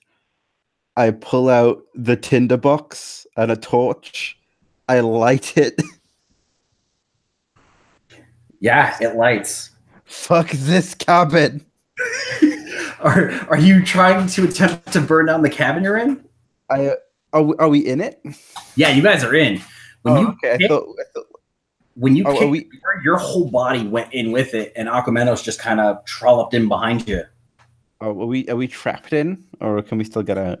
No, I mean you guys can get out. It's the rubble's sort of bad, but I mean it's not anything you couldn't walk over or move. It's just a couple of beams. It's nothing supporting. It's not like the whole roof caved in. It was just more so like a little storage ledge, like a loft came down on you. Okay.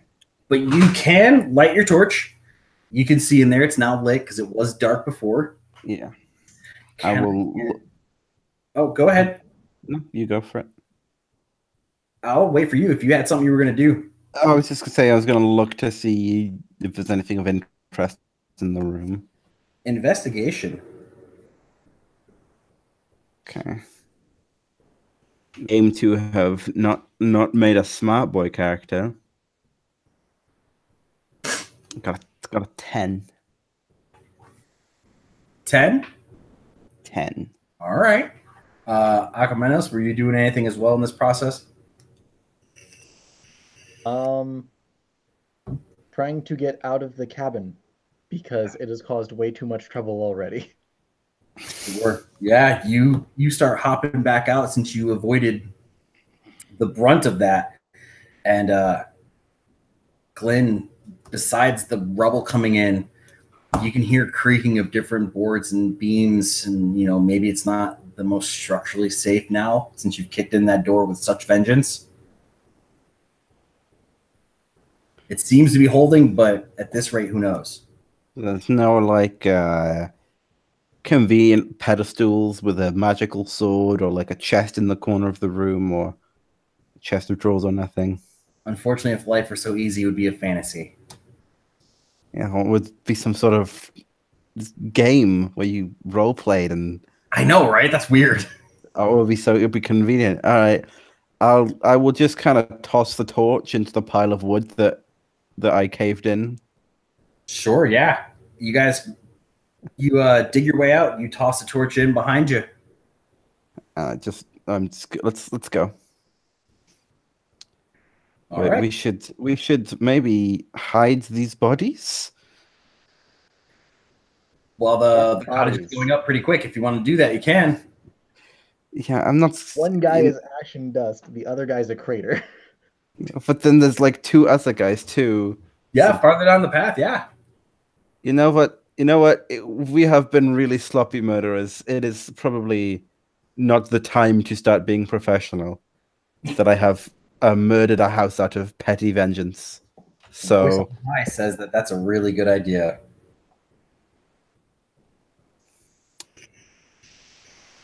So as you guys are burning down this cabin in beautiful murder hobo fashion, I tried to spare him. He blew himself up. take a point for that. As it's going up in flames, you can clearly see that the one pathway you went in, there is now another pathway heading up northeast. Looks fairly clear. Aquamenos will pull Glenn in that direction. Sure, That's you guys are going to fine. hightail it? Yeah, is there maybe a place where we can rest for a bit, because everything hurts? Yeah, if you want to look for a place to rest. I was going to short rest in the cabin, but then I gonna say that- realized I hated the cabin. But yeah, if you guys would like to take a short rest, you can. Let's go up the path a bit and then go to the side somewhere where we can take a short rest. Sure, you guys make your way into a stand of trees. Aquamenos is gonna go into a bush. Going into a bush. Easy enough. Are any of you going to mimic said flora? Are you guys going to pretend to be trees and bushes? If you are, I'd be really happy. I can pretend to be a cactus. I'm with you. stand in the cactus. I'm with it. I position. fucking love it. Let's do it. My wounds slowly close. I just pretend to be a cactus. I will climb said tree using my rope. Question it. You've got the strength to make it up. Yeah, I've got 16 strength. That's not enough. Oil tree. You're clearly not getting up. It's an oily tree? Yeah. God damn it. My world, kid. These grease trees. These grease trees. Don't you just Yeah. tell you when the tree you're trying to climb is covered with grease? Yes. Yeah. It's just the This is word. the word. Yeah, there's only one tree in the town of Aspher, and it's the grease tree. It's mythical. You found it. Wow. I wish to harvest its nectarous grease I'm with you. for making elaborate and useless traps with that backfire on you immediately. Like grease up the hallway and put a bucket of quick dry cement above the door, and then the first person who comes in will get slide down, and then they'll hit the bucket, which will cut the end. Like it just doesn't work. I'm with it. So yeah, you hustle yourself up a tree, and you're taking a time to hang and heal and do your. Is this a short rest or a long rest? Short rest. Sure. I Yeah. don't think we're gonna risk spending 8 hours out here. Hey, Yeah, I gotta ask. yeah. And then Akamenos, you're just gonna hide in some brush and some bushes. Ye. I want some hit die. You probably want some key. All right. So does anyone need a break in real life? Bathroom, drink, anything like that? I'm good. Yeah, I could do with like a refill my drink kind of thing. Yeah. Sure. Yeah. Go ahead. All right, I'm gonna do that real quick. So we'll just take a few minutes real quick. Go get something to drink, go to the bathroom, do whatever. Take a couple of puffs of a cigarette, whatever you got to do, and then we'll meet back up. Sounds wonderful. All right, guys. I'll go do some sick vape tricks. That's what I'm doing now too. Now, except for the tricks, because I suck at those.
This is Nova, everyone.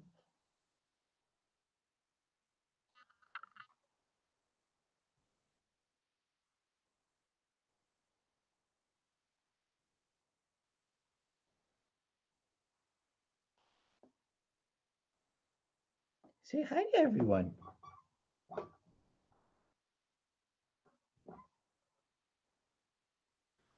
A cute doggo has appeared. Yeah.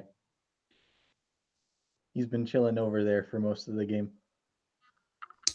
What a good boy. He's a very good boy.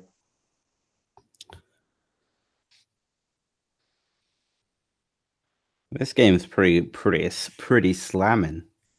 Yeah, I like the game so far. Anders has a lot of dudes at his disposal. Dudes willing to blow themselves up, which Yeah, is he the seems real pretty dangerous. spooky part. I don't know if they've had time to look at like backstory and stuff. I assume they haven't read the thing I wrote because, well, time, and also I put questions on it that have not been answered. But I've written that my father has joined Anders' gang. Oh, fun. Plot So- twist, your dad is Anders. My dad is Anders. Dun dun dun. That would be the plot twist. Bigger plot twist, Akmenos is your dad. Dun dun dun. I lack the horns for that to be triple twist. I'm a warlock with mask of many faces and an alter memory. And every hour I cast disguise self on myself and then modify my memory to forget that I saw myself not being a tiefling. Because you just can't handle that kind of stress in your life. Yeah, for some reason that's a lot of trauma. Because your dad left you to join a gang. And it was you. And now I'm back. But you're back now, Pappy. This is all canon now. If by cannon you mean we're gonna shoot it out of a cannon far, far away from us, then yes.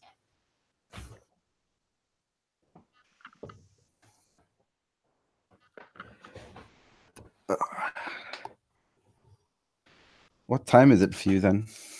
It's currently 11:09. In the evening? Yes. Ah, okay. Well, I've been yelling swear words at 3 a.m., so That must be fun for everyone around. yes, there are people in this house who I yelled real loud about the arrow thing, and I was like, oh, maybe I shouldn't have yelled that loud. The same emphasis can be achieved without waking people up, potentially. You never know. But no. Oh, man. I like having 19 AC, though. That's pretty good. It is pretty fun not getting hit. Yes. Were you surprised when that one arrow hit you? I was like, okay, yeah, arrow hit me. And then when it was 14 damage, I was like, ow, okay, this is a problem. This needs to stop for a second. And then when the scimitar hit me for 2, I was like, oh, okay. This is livable. I'm guessing that was like an archer from Volos, but I can't be sure what exactly they are put in their book, which you guys should pre-order. I don't know the name of their book. Also, I don't know if you can pre-order it, but you should. Bingo something. Spot bingo bingo? I think it was just the bingo book The bingo book, yeah. with a bunch of different antagonists of different tiers so that you don't have to come up with them yourself. Yeah. Hey, personally, I'm currently writing. Let's go full Sam Riegel here. Because I'm currently writing up a a storyline for my players in a Dungeons and Dragons game.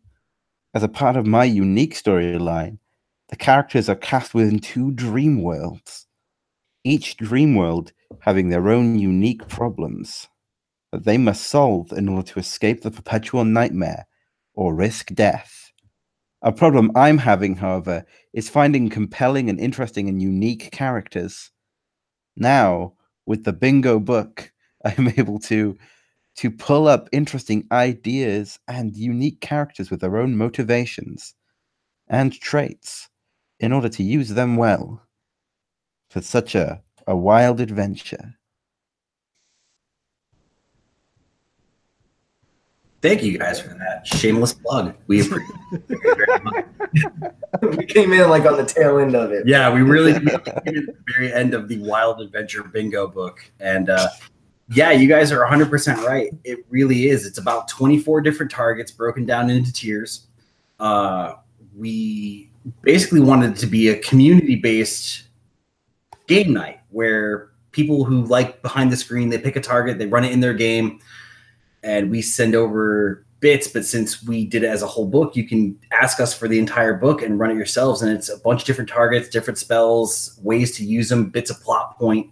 And all we ask is you let us know how it goes. Yeah, it's completely free. You don't have to buy it or anything. Yeah, this is free to you guys. Just send it to you. This is just something we like to do. Nice. I should hook you up with. I've made a whole list of unique spell things that you might be interested in looking at. Maybe I'll send them to you. Oh yeah, Well, It's like 2-part spells that take 2 turns to cast and stuff, and so they can be predicted and moved around, sort of in combat and such. I am super down. And like I said, if you guys want, we'll send you guys copies of Bingo Book. And then as a side note, it's just beginning, but we're looking to do the second part of the Bingo Book, which is going to be called Hunter's Lodge, which it's all just monstrosities and beasts. Ooh. Oh, wow. When do you think that'll be available? Whenever we have free time in real life. Oh, Yeah. we're not going with the sales pitch anymore, are we? Okay. Unfortunately, the retail side of me has turned off. It's after hours. I spend too long doing that during the day to make everything sound fucking great. As much as I love the stuff we do, it's gonna be a little bit. Yeah, it'll probably be a couple of months. We have some ideas floating around with different pieces and stuff, but yeah, we'll if you go and like behind the screen, we make updates on it, and Oh yeah. and we do little things like that. So Also, if you have your own ideas and you feel like kicking them over to us to add to it, you're more than welcome. yeah, you will be credited for it. That's real cool, guys. And remember, you can find all of that at Behind the Screens on Facebook. And you can follow us here on YouTube. Yep. I say us, I'm not really affiliated. Sure you are. You're doing this with us. It's fine. I am now a permanent fixture. I would hope so. It's been fun so far. I hope you guys are having fun. I'm having lots of Grand fun. old time.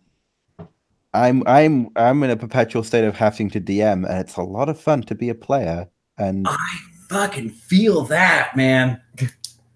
hey man, to test the true versatility of the book, maybe I should run one of the characters for you guys.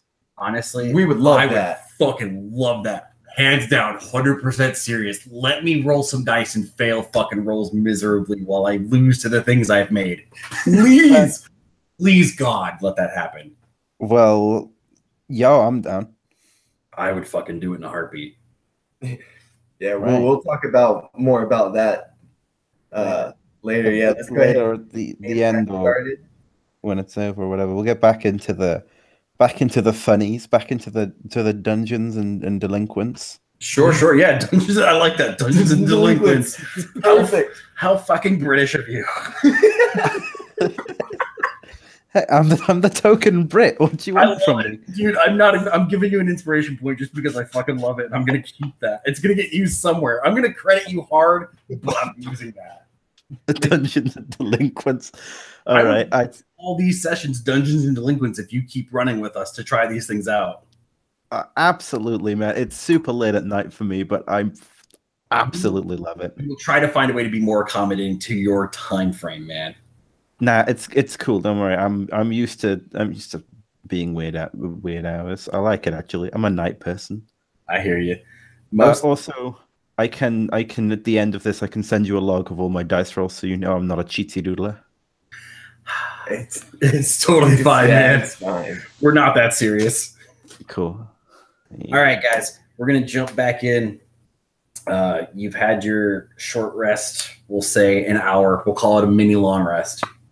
All right, I'm gonna roll hit dice. Sure. I'm a hurty boy. Fuck yeah, you are. If there was ever a need for The Legend of Zelda's low heart sound, it's now. Yes. Beep, beep, beep, beep, beep. All right, 2 hit die. We're 1 off max. That will do. Sure. Man, you fucking get good rolls when you need them, man. Oof. All right. We ready to rock and roll? Is that a Mogwai? Where? It's a Shih Tzu. Oh, okay. Yay! Fluffy dog. Yep. Hey, have you heard about that zoo in Japan that was really terrible? It's the shits. No, it had a lion that was like it was a dog just dressed up. That's amazing. Yeah, I can't believe it. It was a Shih Tzu. Where's a drum? But, I also, that's a true story. There is actually is a zoo in Japan that has it's like a huge dog. Yeah, with a lion's mane. Yeah. That's dope. Okay. But Sorry. now back into fantasy world. What do you guys I want? fall out of the tree as the short rest concludes. The grease gets you and you just lose your footing. Yeah, it's gonna happen. Give me. Are you falling out of the tree? I'm gracefully landing safely and securely. In chainmail. How dare you imply I'm to take damage?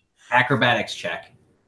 Oh no, I don't have the necessary talent for 11. 11. We're gonna let you. It's gonna be a really, really shitty superhero landing. Oh, the knees. Yeah, essentially, there's an audible pop as you hit the ground. That's right. You're good. Mr. Poole was right. Mm. You're right. In the distance, Deadpool is going. What? He's gonna do it. He's gonna do it. Breaking walls, man. Doesn't matter where he is. But all right, you're on the ground. Akamenos, are you emerging from your bush? Yes. Akmenos is emerging from the bush, probably with a twig in his hair. I'm with it. Caught on the horns. We're good. I will pluck the twig out of the hair as I approach Akmenos and say, do you know where exactly they keep the new recruits? Because that man was willing to blow himself up.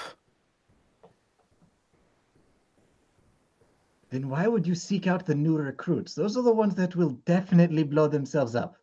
I would figure they were less likely to blow themselves up. I was recruited a long time ago. Look where I am now. It's just that I am...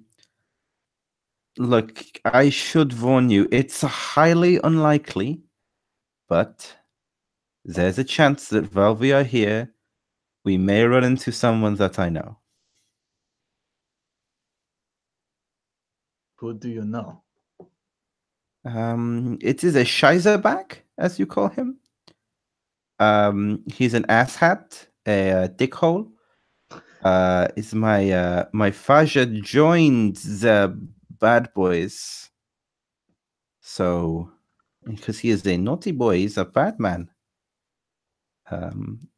So yeah, I'm hoping that like they keep all of the new recruits like somewhere far away from Anders.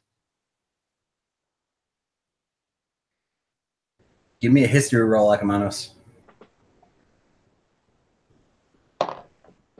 4. I don't remember fucking anything. Your time spent with Anders was more so espionage and reconnaissance, not so much the inner workings. I'm unfamiliar with how he treats the new recruits. I was brought in a different way. Okay, yeah, that's fine. I was, hoping that maybe you could bash his brains in instead of me. Oh, don't get me wrong. If we run into him, I will bash his brains in. But I V- don't know where he would be. Okay, yeah. In Yeah, this that's in this time of talking back and forth and bantering, I'm assuming you guys are walking up the path still. yeah. We'll start into walking up the path. Sure deal. As you guys make your way up the path, talking, I'm gonna give you the leeway and say relatively quietly, given how the situations have been so far. You guys start to get closer to the main road. I would like both of you to give me perception. 10. 22.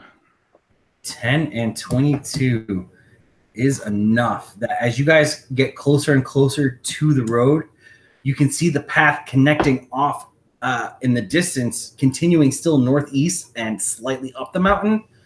And you can see the silhouette of the roof of a bigger cottage this time.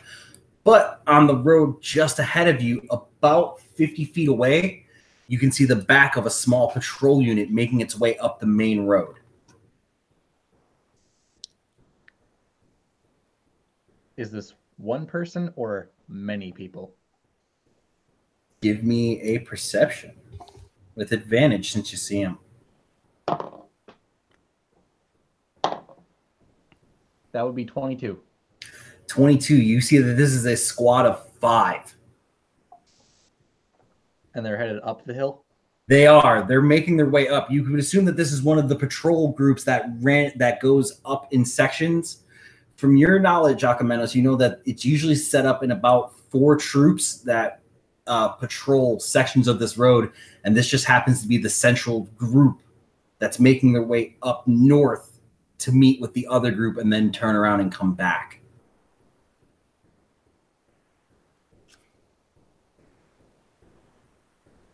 Well, I suggest that we don't get those people's attention.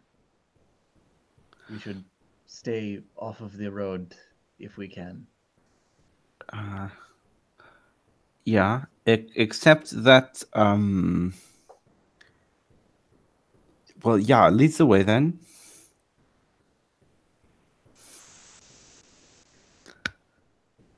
You guys are going to try to cross the road unnoticed? Yes, Akmenos is going to pat Glenn on the head, and he's going to say, "Stay quiet," as he casts Pass Without Trace on him again. Sure deal. You guys are going to make stealth rolls for me, please, as you cross the road. Okay.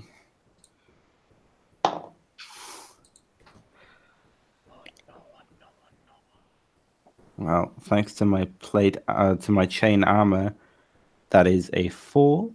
But thanks to Pass Without Trace, it is 14. 11. You get Pass Without Trace too, don't you? I could cast it on myself. It doesn't affect everybody within like 10 feet of you? Yeah, it's a radius effect, guy. Oh, then 21.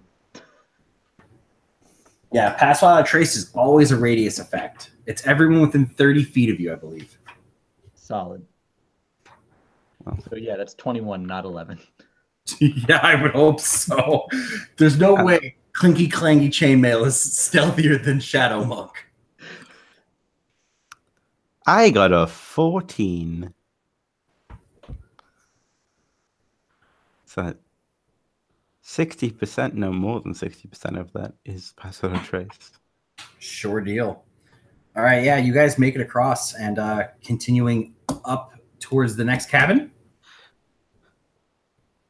Yeah, I mean, as we pull up and get across and get up a distance, I will ritual cast detect magic again. Or try to. I never got to finish it because I'd like to know before we hit magical alarms.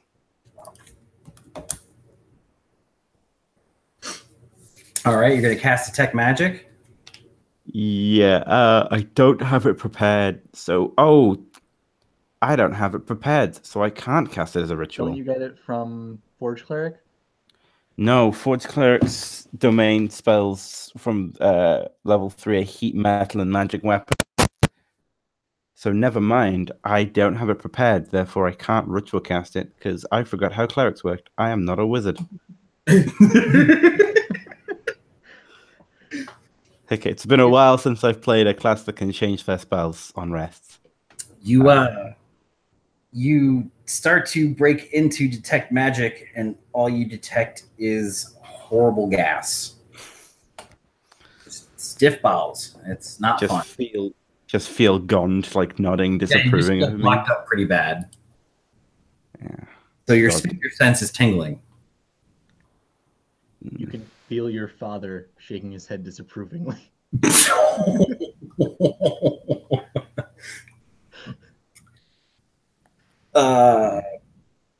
But otherwise, besides casting Detect Magic, is there anything else you want to do as you make your way up? Well, I can't cast Detect Magic, so no. Okay. What about you, Akamenos? Nah. All right. I guess still being quiet. Sure. Ooh, actually, no, that comes back after a long rest, not short rest. Never mind. That's all right. Yeah, you guys are making your way up. You're getting closer to this cabin now. You guys are getting within about 85 feet of this cabin. How tall is Glenn? Oh, goodness me. He's way too tall for his age, but he's still got that little bit of like kidness in him. I'd say he's probably like, oh, your metrics for height, 5'9", 5'10", Still under 6 foot. under 6 foot. So shorter than the average. I think the average is like 5'11", 6 foot in America. Yeah. Yeah, I mean, for 14, you range anywhere between like 5'8" to 6. Yeah, I mean, like when Glenn's older, he's probably going to be like 6'5", but for now,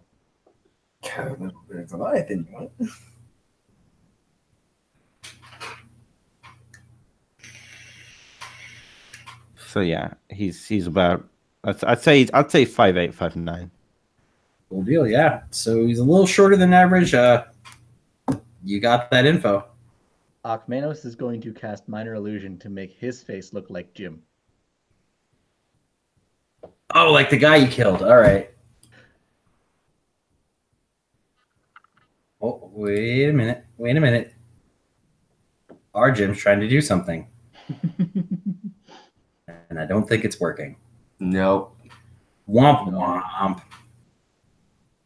Looking at it harder doesn't make it work, man. But I can't read it. I straight up thought you were just trying to look at the camera real hard and hoping it would turn on. No.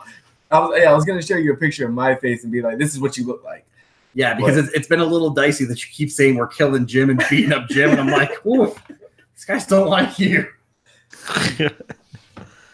But yeah, you cast Minor Illusion and you look like some scruffy ass hobo coming around with a kid. It's a little weird. He wasn't wearing his headphones for that, so I heard nothing. That's good. I was checking to make sure my dog wasn't pooping. Hey, dog's got a poop dog. Yeah, right? He will at some point. Hopefully tomorrow morning. I can believe. Okay, yeah, so I don't have any trickery magic to aid in this. Trickery for sure. I just look really confused at you because you've got like an illusion face. Yeah. What do you guys want to do? You've got the face. You're moving up to the cabin. It's a little bigger than last time. It does have at least 2 windows in the front, and you can see the front. I wish I had like a spy glass. Look through the windows. You want to get right up on it? Are there people outside of it? No. Yeah, but there weren't people outside the last one. Are there any birds around? From what you can see, no. What about from what we can hear? From what you can hear, it's before it was eerily quiet. Now you've gone back to, the chirp of, bugs, cicadas, that kind of deal. Nothing too crazy. A crow here and there. Nothing out of the ordinary. All right. So yeah, Akmenos is gonna get up on it and look in the windows carefully. Sure, you're going to give me a stealth roll. I will join you also. Is Passat Trace still up? Yeah. Then I will also take part. 24. Sure. Oh, natural 20, but I have disadvantage, so 14 plus 10 is 24 also. Very nice. All right, yeah, you guys make your way up to the windows and you peek in, and it's fairly dark. So Glenn, you're really not seeing anything. With the way the cabin is faced, there's no real outside light making its way in, and it's pretty, we'll say it's about dusk, so it's not exactly well lit to begin with. Akamenos, give me an investigation to see how well we see in the dark. 15. 15. You can make out at least 3 bodies inside. Okay. Akmenos is going to get away from the window and he's going to pull Glenn down from the window as well. Sure. There are about 3 figures in there. Let's not screw with them. Let's just continue on towards where Anders' hideout is. What if one of them is Anders, though? I doubt one of them is Anders. Okay, but we could also... No, there are windows. Never mind. Yeah. Okay, let's just go. Let's just go. Yeah, let's just leave. Like... Let's just leave. Let's just not, As you guys back up, can I have both of you give me a perception?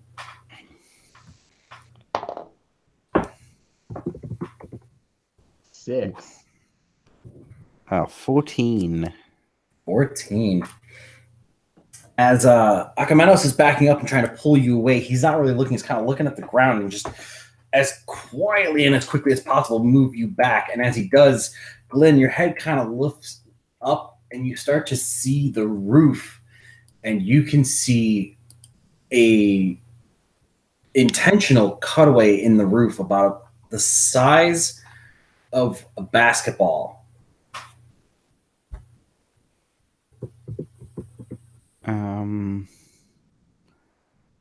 I want to go be a burning torch in there so badly. Glenn might be an arsonist now. I mean, isn't every 14-year-old boy an arsonist? Let's be honest here. And this one has magical forge powers. Yeah. I didn't have those, but goddamn if I didn't burn shit. Yeah, like I just to burn everything down is accurate role playing. Some No. boys just want to watch the world burn.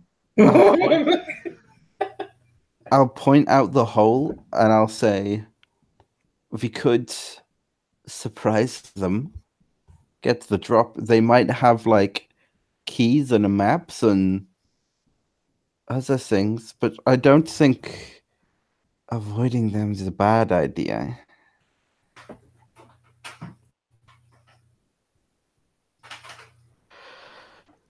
I just, I feel like we were given these tools, by the town people for a reason, And we have some torches and some healing potion and some rope. This could be what the torches were for.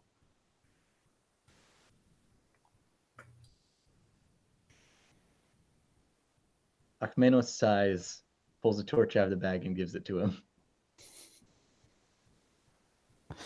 I strike it up with a tinder box. Lights ablaze.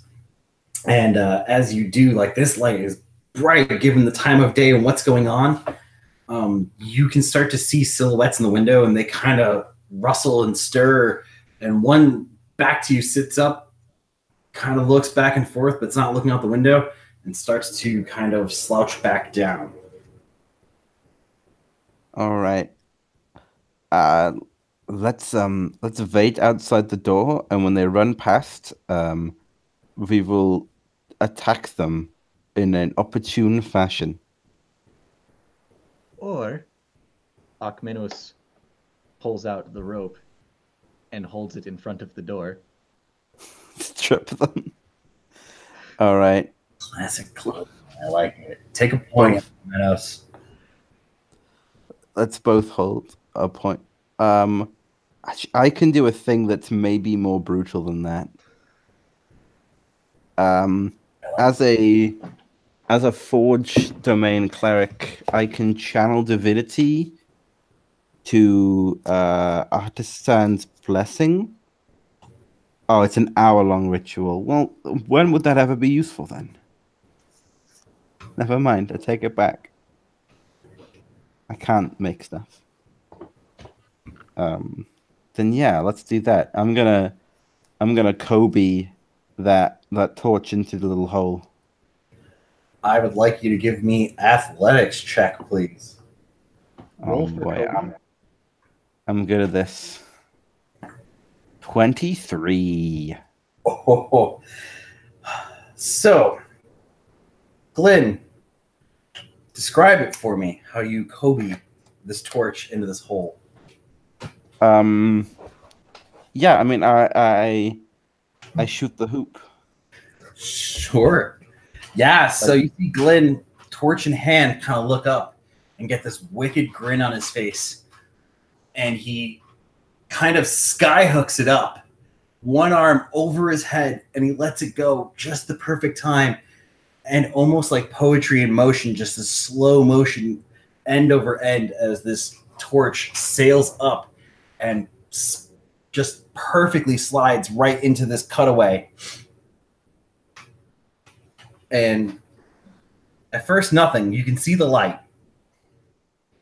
Then, by the way, in midair, I'm going to thaumaturgy it to be like blue fire. sure, That's rad. fire. I'm with you. So as it starts to catch, you now see smoke start to billow out of this hole. And then blue flames start to lick up the sides.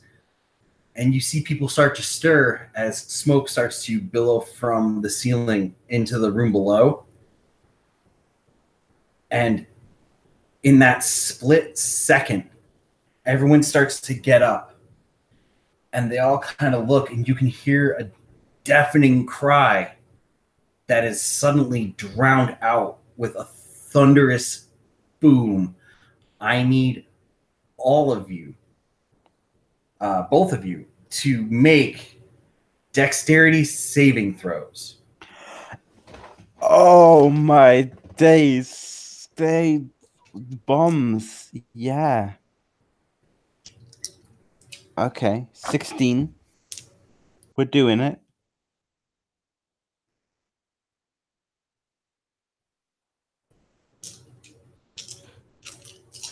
I got a 22. 22. And then a He's gonna 16. die though. 16.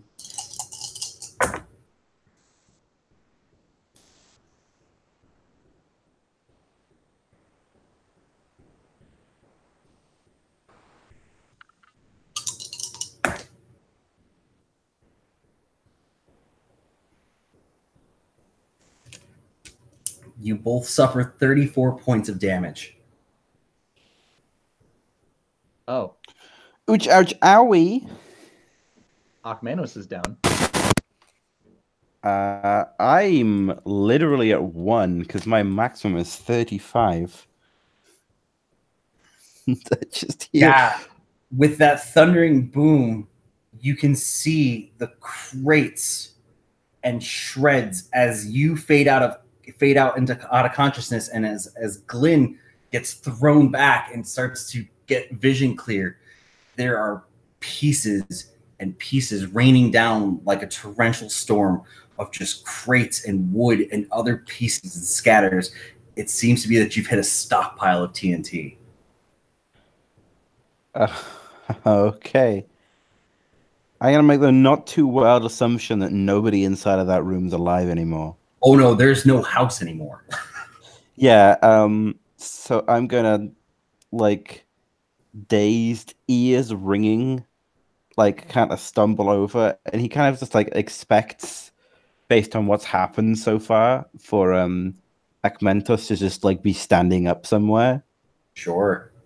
And then when he sees him on the ground, he kind of like mini freak outs, runs over and is gonna try and apply some of that sweet healing to him. You know what I just thought of? What? I'm not gonna say it until you mention anything of how you're healing me. Just in case it bites us in the butt.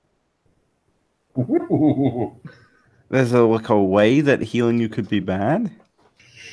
I'm just saying, there's a certain way of healing that may or may not take away resources. Like a lot of them. Well, yeah, my cure wounds spell. No. The other healing. The potions? I don't know. I don't know what you're on about, but I'm giving you a 2nd level cure wounds. I was saying that the potions may have broke. This is true. Oh, I rolled nasty numbers. Wow. Okay, 19 hit points. So with you being unconscious, you're not going into negatives. Just whatever it is, it's going to stop you at 0. Yep. I know some people roll that way and play their games where it goes into negatives, and once you reach a certain point, you're basically pink mist. But I don't do that way. My dog is making weird noises. 1 second. Oh, you're all right, man. And then how many points of healing did you do, Glenn? 19. Very nice. I got an 8 and a 7 plus 4. We'll wait for him to come back then. You guys are fucking terror. Yeah, I'm healing very well. I'm going to need to use a spell slot to heal myself as well. I mean, you guys are healing very well, but you really just do things with reckless abandon, and I fucking love it. I just want to point this out. It's like our home game. They really are. Like, he's playing the way I fucking play shit. Where I just do things and wait for consequences. Goodness. Yes. I mean, here's the thing, right? Like, it's the philosophy I play by. I live my life by this. Like, say for example, it says if you park here, you will be fined $20 or whatever. Sure. That what that means. That doesn't mean you can't park there. That means if you park there, you'll be fined $20. Like, consequences are just things that can happen as a part of it, and that can be fine. Throwing a torch into a stockpile of dynamite. In my defense, I don't have dark vision. I couldn't see. Yeah, I'm with you. You're an impetuous little kid without dark vision, and you were handed a torch. It'd be damn. Look, I'm also going to go ahead and roll myself a cure wounds as well, just at 1st level to see how high I roll. See if I'm going to need to spend more spell slots. Oh, that's less good than average. That's a 7. That puts me at 8. I probably will need another one of those. Also, when Akamenos comes back, I am going to have you roll a percentage to see if one or two or all of your potions have broken with the force of you hitting the ground. Oof. Ouch. Owie. Because I did not forget that. I'm smart of him to think of that. Mm-hmm. Oh, do I have like a mending cantrip? No, I didn't take mending, even though it would have been because I took. Mending is the best. Mending number one. I always take mending. Why don't I have mending? Oh, because I made myself at level 1 and then leveled myself up, and I should have an extra cantrip. You can most certainly take mending. Yeah, well, that makes too much sense for a Forge Domain Cleric to not have mending. Yeah, unfortunately, go. you can't mend together the liquid. You don't know the extent of the Forge power of the gods. As someone who always wants to play cleric but never does, you are correct. I am Gond's servant. Let me read from you from like Stream Teen and Bible about Gond. Don't come into my house and talk to me about praising be to Teal. Teal. The heck is that boy? That would be the god that people made me out to be as my wizard character, who was just an asshole and then became the second coming of their Jesus and basically got away with ransacking a town. So he walks into, in our home game that I was running for him, he walks into one of the most religious capitals in the entire world. I did some bad stuff at Yeah, and like did some really bad stuff, and the way that he got out of it was lying his ass off, and people bought it. And I offended everyone and mispronounced everything. And so, like, because the god's name was TL, and he was calling him Teal, and everybody was like, "You're the second coming of Teal." Oh yeah, yes, that's how we pronounce it, Teal. Nothing like a fanatical city who worships you as their new savior and messiah. And I like, it's just like everything. I believe it was even Kelthos that I wanted to brand, and I made it look like a brand, and I made fun of that dude too. I mispronounced his name. I called him Brago.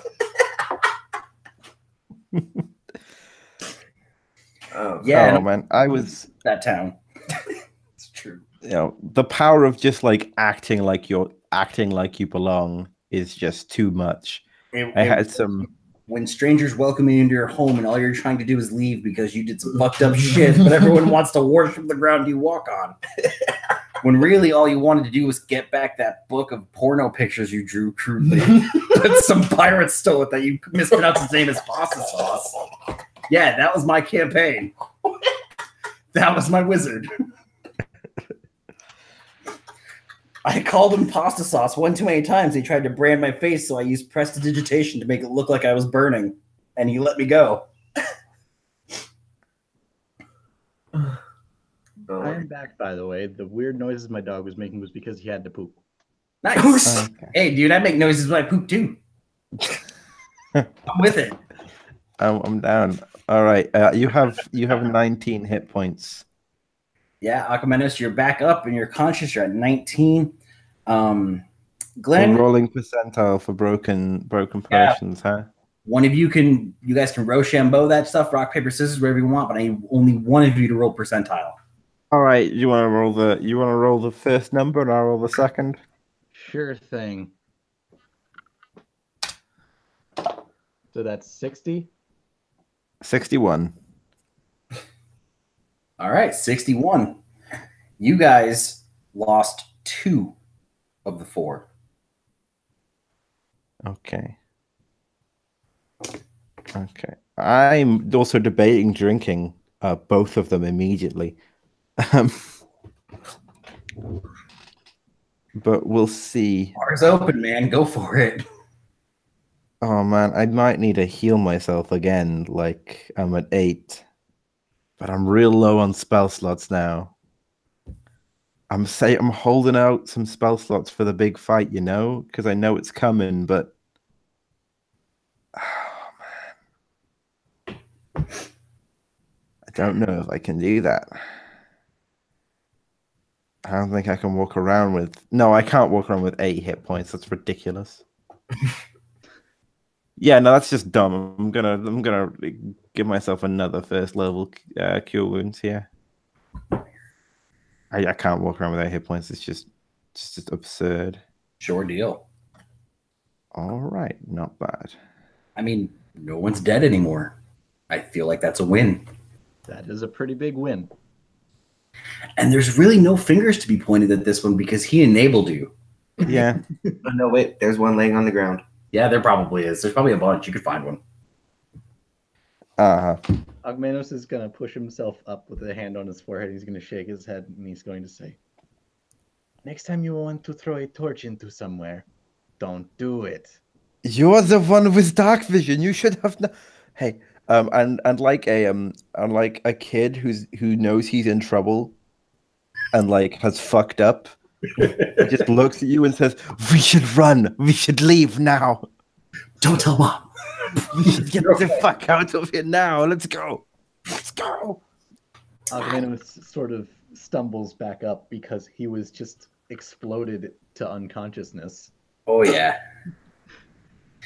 On the bright side, though, after the wreckage and carnage of what was probably at least 10 crates of dynamite going up at once, the forest is very cleared out of your way now, and you can visibly see the entrance to the mine.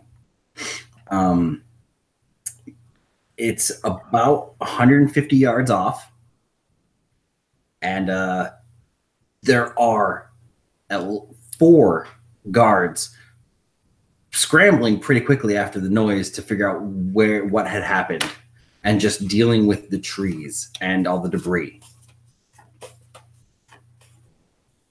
How are we going to get past them? Us yet? What was that? You went all robot-y. Have they noticed us yet? No, this is that, although killed you and almost killed Glenn, kind of worked in your favor with the amount of chaos that's going on right now. Yo, do you think we could just like walk in like we are meant to be there? Yes, we are informants for... Yeah, there was a big meeting and they all went to try and kill. You know what? I don't know if this what is his name? Aspher man, if he's so bad. Let's go talk to him. No, I want to punch him in the face, but yeah. So No, you it's just line up the guards in the front entrance. Should we just this we're gonna have to break out of character because this might just be like the worst idea ever. In the chaos, we could just walk past them and like give them like that nod of like, yep, like we're meant to be there. If you want to try that, you most certainly can try. Because think about it, they wouldn't expect is 2 going people to be first. this far, right? Yes. Also, you no longer look like Jim. Just saying.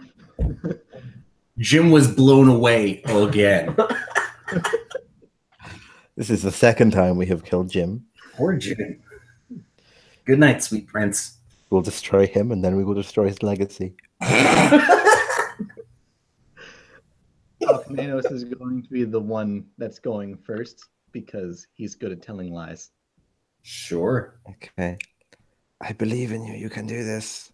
So he's just going to stand up real tall and he's going to walk forward, just trying to walk past the guards.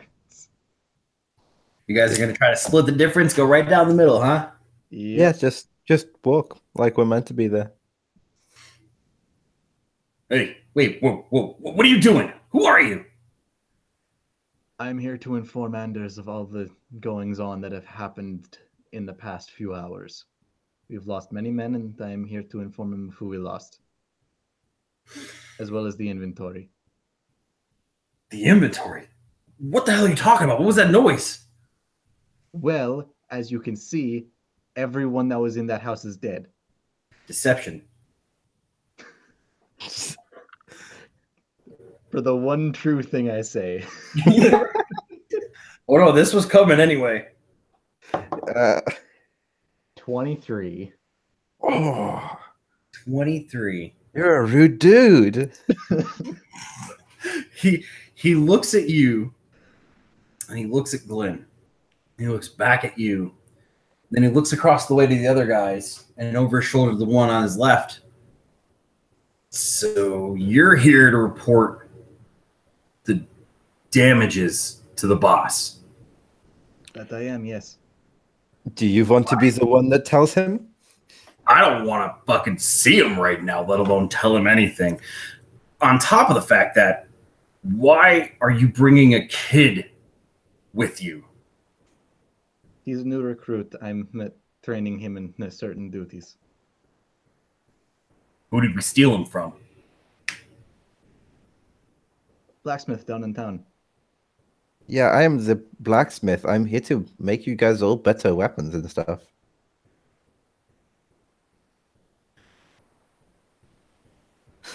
So, he's pretty big to be a dwarf. Hey, whoa, whoa. Glyn. I'm sorry. That's highly inappropriate. Glyn. Sorry, where is HR? Where is Deception, human resources? Am I deceiving now? Yes, please. All right, I didn't dump charisma, so maybe... Oh, 15.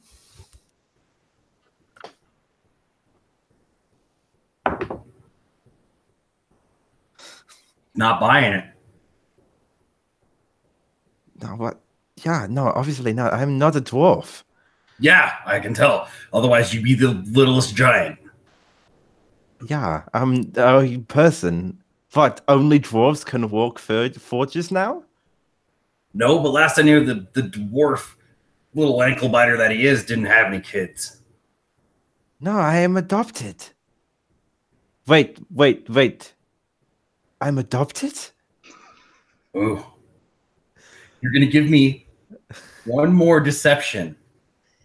No, you're gonna give me a performance. Performance. I'm popping my inspiration, boys. We're going for advantage. Sure. I want you to fucking sell this to me. Natural 20! Yes. I want you to take a picture and send it to the Facebook chat, please. And I don't doubt you, but I want to see it. Screenshot the natural 20. Yes. Who Oh my needs God. guards? I'm the lying cleric. You really are the clutchest fucking roller I've ever seen.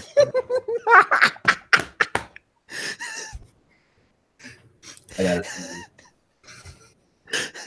It's on the far right. I'm using a Roll20 page I made for. Sure. God, I love it. I love it. It's worth it. You fucking really did it. I'm so happy. That was so worth it using the inspiration for. Yes.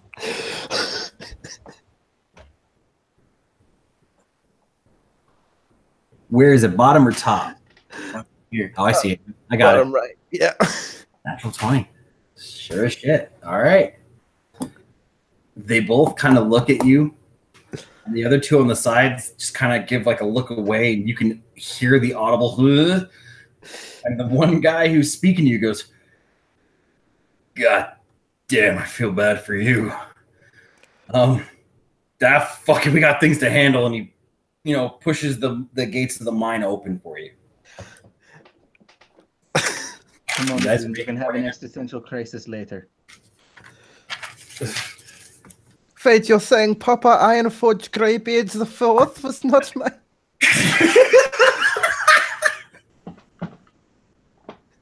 I can't. Oh, you guys are fucking in. You're in. I'm done. You guys got the top. You guys made it in. Nope. I'm not entertaining that anymore. Octavius is sort of dragging him by the back of his armor's collar.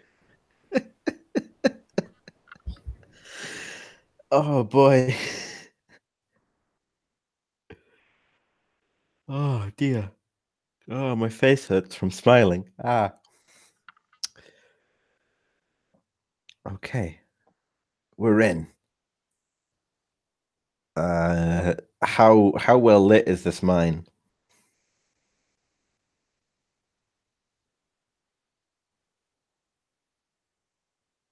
You're muted.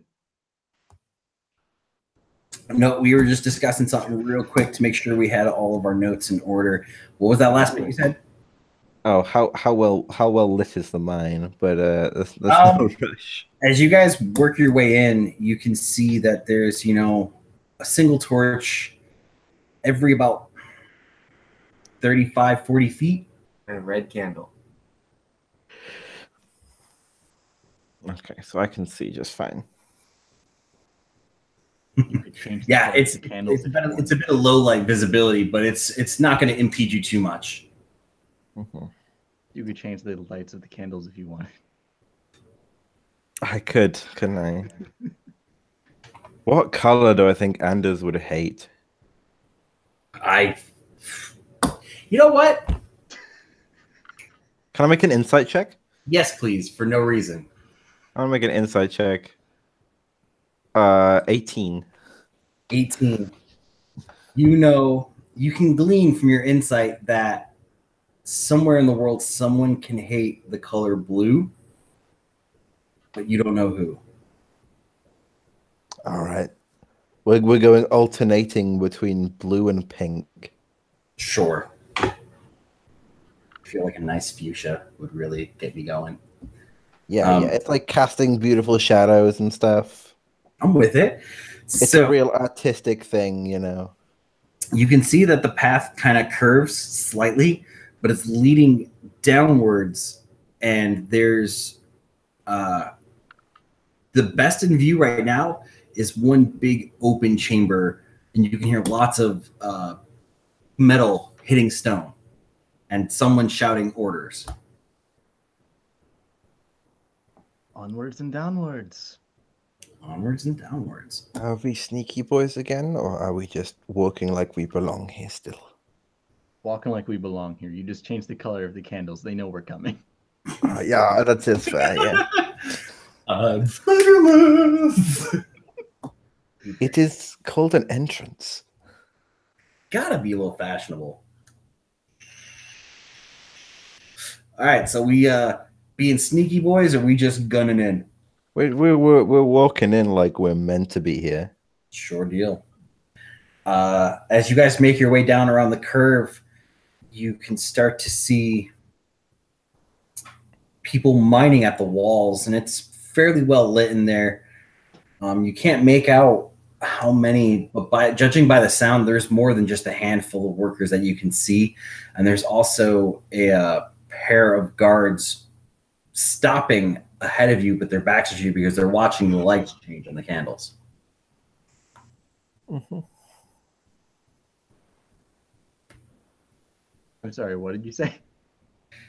You've got some people ahead of you stopping because they're walking down towards the big chamber, and they're stopping because they're looking at the torches changing colors.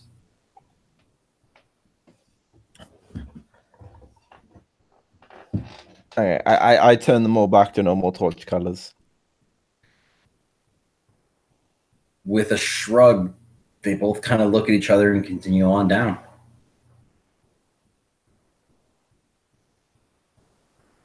Hello, my fellow kids. You're gonna call out to them? No.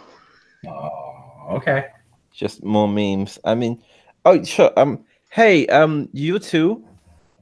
What? What? Do you know where Anders is? Everyone knows where he is. He's in the big room.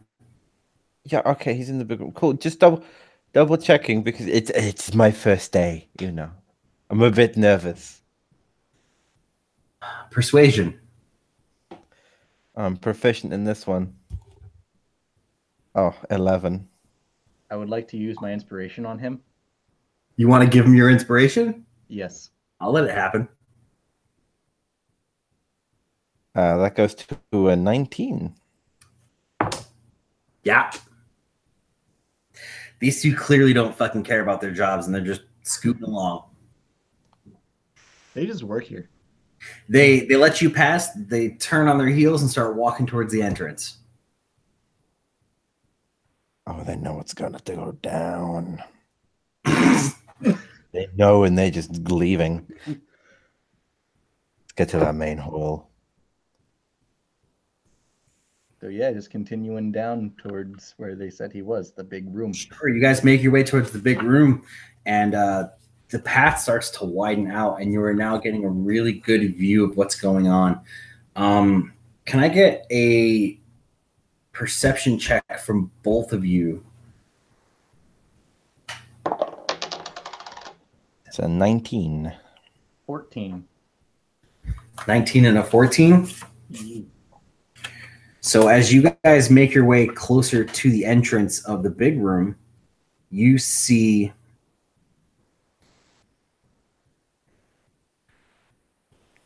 14 different miners just plugging away at these walls on top of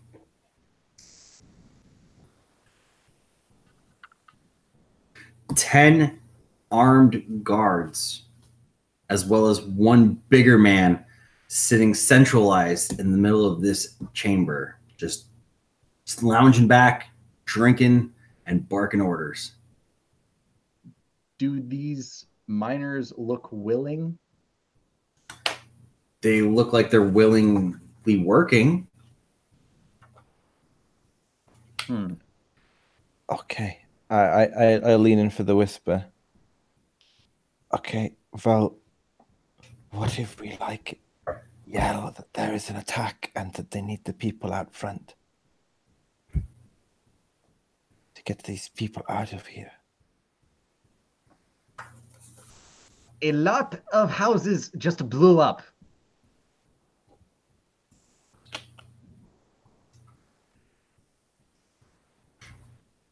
A lot of houses just blew up.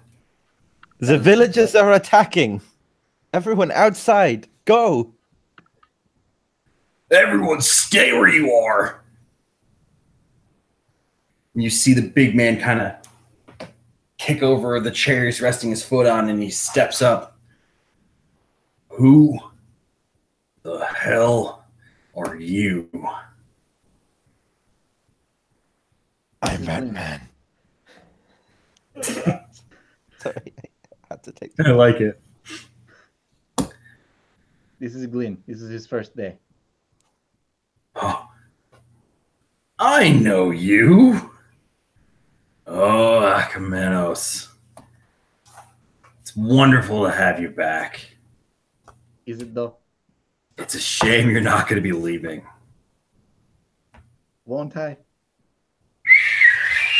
Whistles, he waves his hand in kind of a circling gesture, and you can see all the workers kind of back closer to the walls, and they kind of stop picking, and he looks and he goes, I don't care if you guys back up, but you're gonna keep fucking working.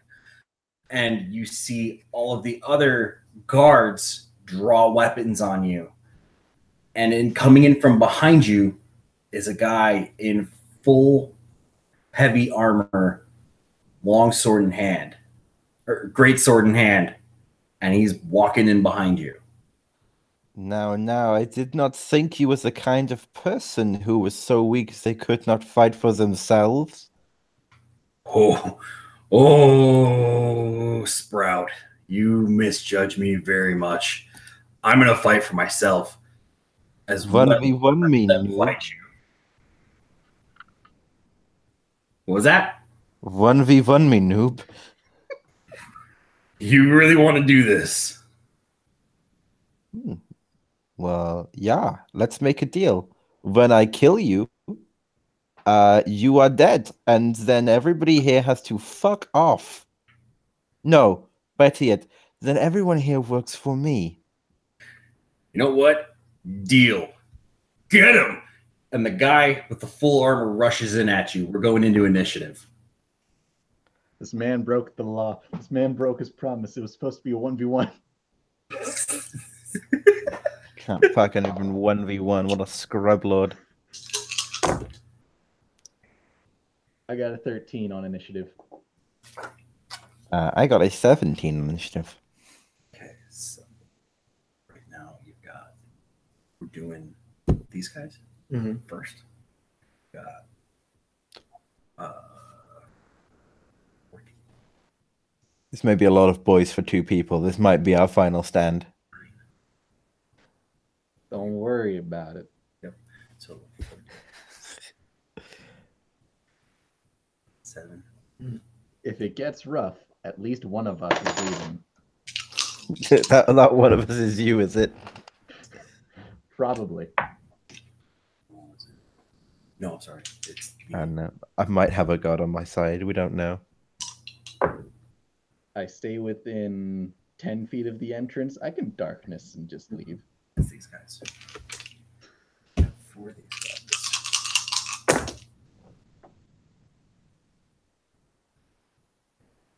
Dun, dun, dun, dun, dun, dun, Just dun. rolling out these dice, man. Give me 1 second. We've got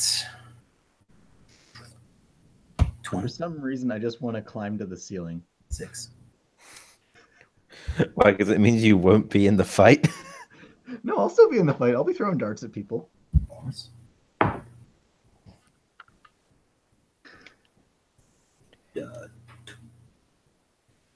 And then Anders.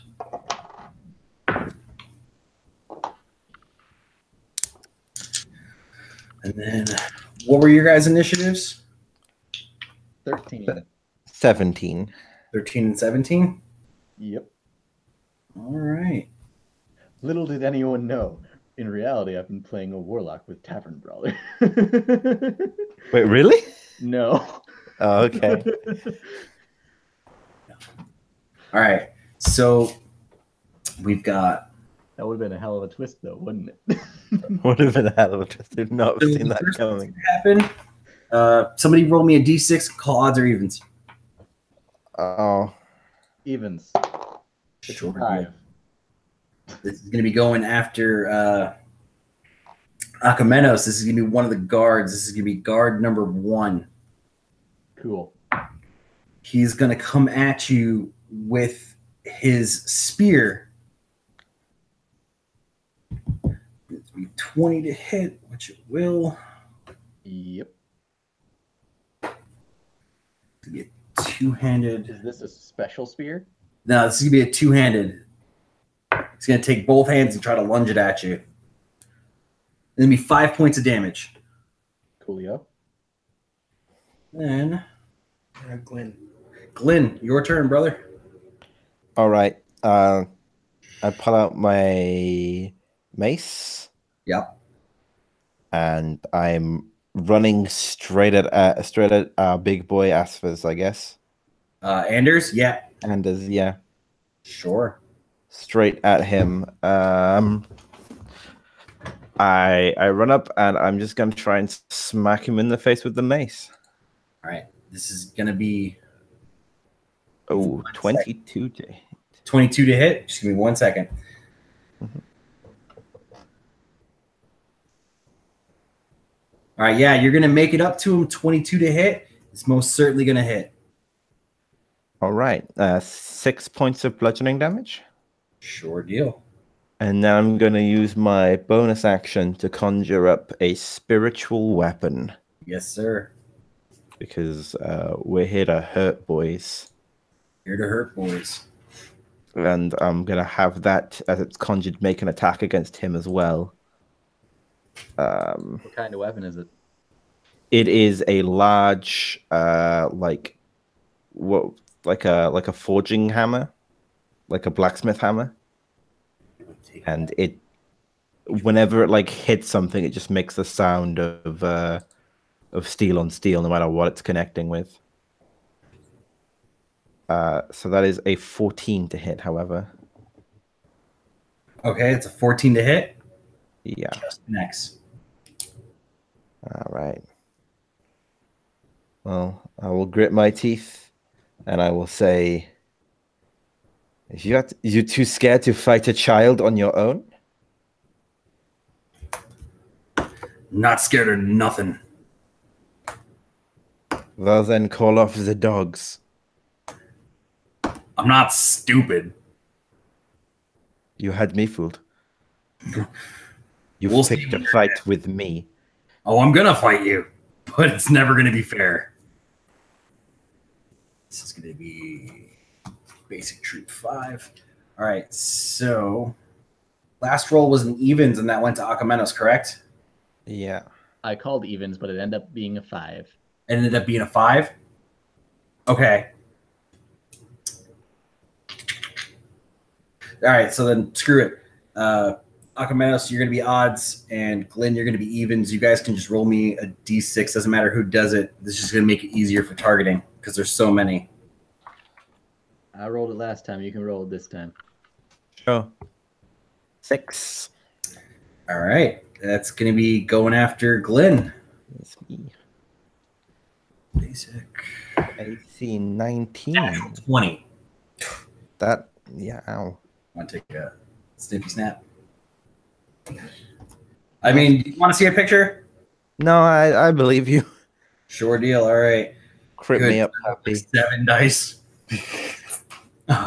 Wait, who's critting me? This is a basic trooper 5, so B5. Okay. Like basically the dudes you've been running into in the mountain Yeah. fort. Okay. It's gonna be scimitar.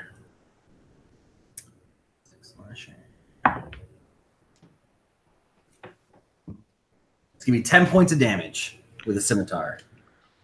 Okay. That's less than optimal. I don't think so. We're going down, boys.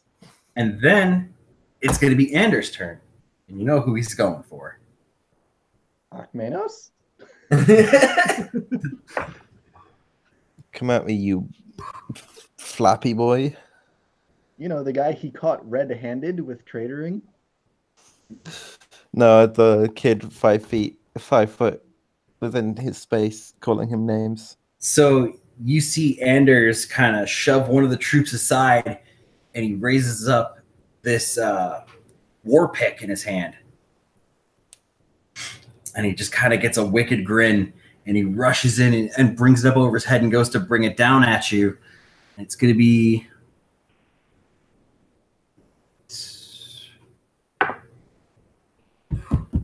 11 points of damage on the first hit, and then he's going to bring his arm across and bring it flat side right across your face for the second hit. He doesn't need a second hit because I'm unconscious after the first. And he looks at you, gives you a shove as you fall, and you hit the dust. He looks at you, gives you a shove with his foot, and then spits on you. He looks over at Akamenos. You're next, traitor. So he's going to take that second attack at you.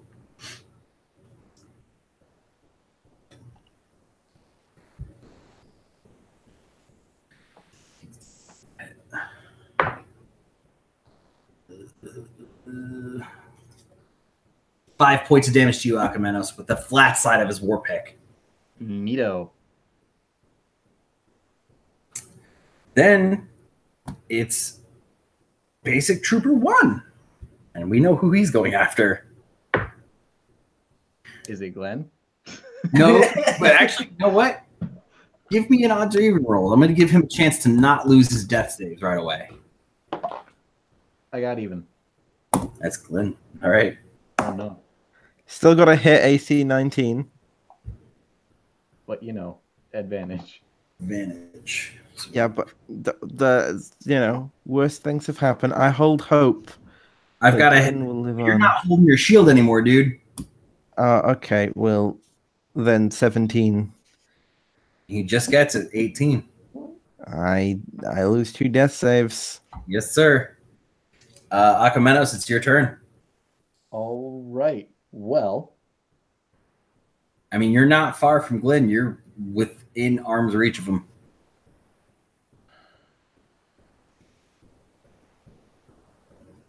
And Anders, for that matter. would it be an action to pick up Glenn? Roll me a d20. 8. 8? Yeah, be an action. All right. I'm going to pick him up. Uh-huh. I'm going to use a key point to Betrayal. get patient defense. Yes, sir. And then I'm going to book it. All right. Yeah, you're going to turn around and just run the fuck out? Yee. Okay. I got 40 feet of movement, and their attacks are at disadvantage because I took the dodge action. Sure deal. Good stuff. Let's begin. 1, 2, 3, 4. 4. We're going to get to attack of opportunity to him. I like those odds. And it's I'm not going to attack. Then fuck that. We're going to see if his patient defense holds up. Okay. In theory, rules is written they can't hit me because this is not voluntary movement. I know, and I'm not going to make you. I wouldn't even if it did, I wouldn't make it that way because I want to see if his patient defense and his plan holds up. I like it a lot. So a whole bunch of disadvantage attacks. Can't you step of the wind just to disengage? Step of the wind is dash. Yeah.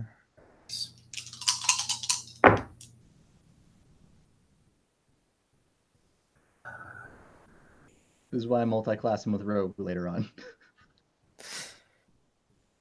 True. Shadow Monk Rogue is classic. That would be brutal. I'm not going to do it. Dun, dun, dun, dun, dun, dun. You can just kill us. There was meant to be 4 people here. We understand. Yeah, I was gonna apologize at the end of it and say this was designed. Yeah, this was designed for a full group. Can you find me the AC or Akamenos? What's your AC? 16. 16. Not gonna do it. You fucking make it. Oh my god. You make it by 1 point from Anders. He missed you by 1. He's about to swing it into my tail to pin me where I am, but I pull it back just in time. One guy critically fails. The others miss it by about 6. Anders misses it by 1.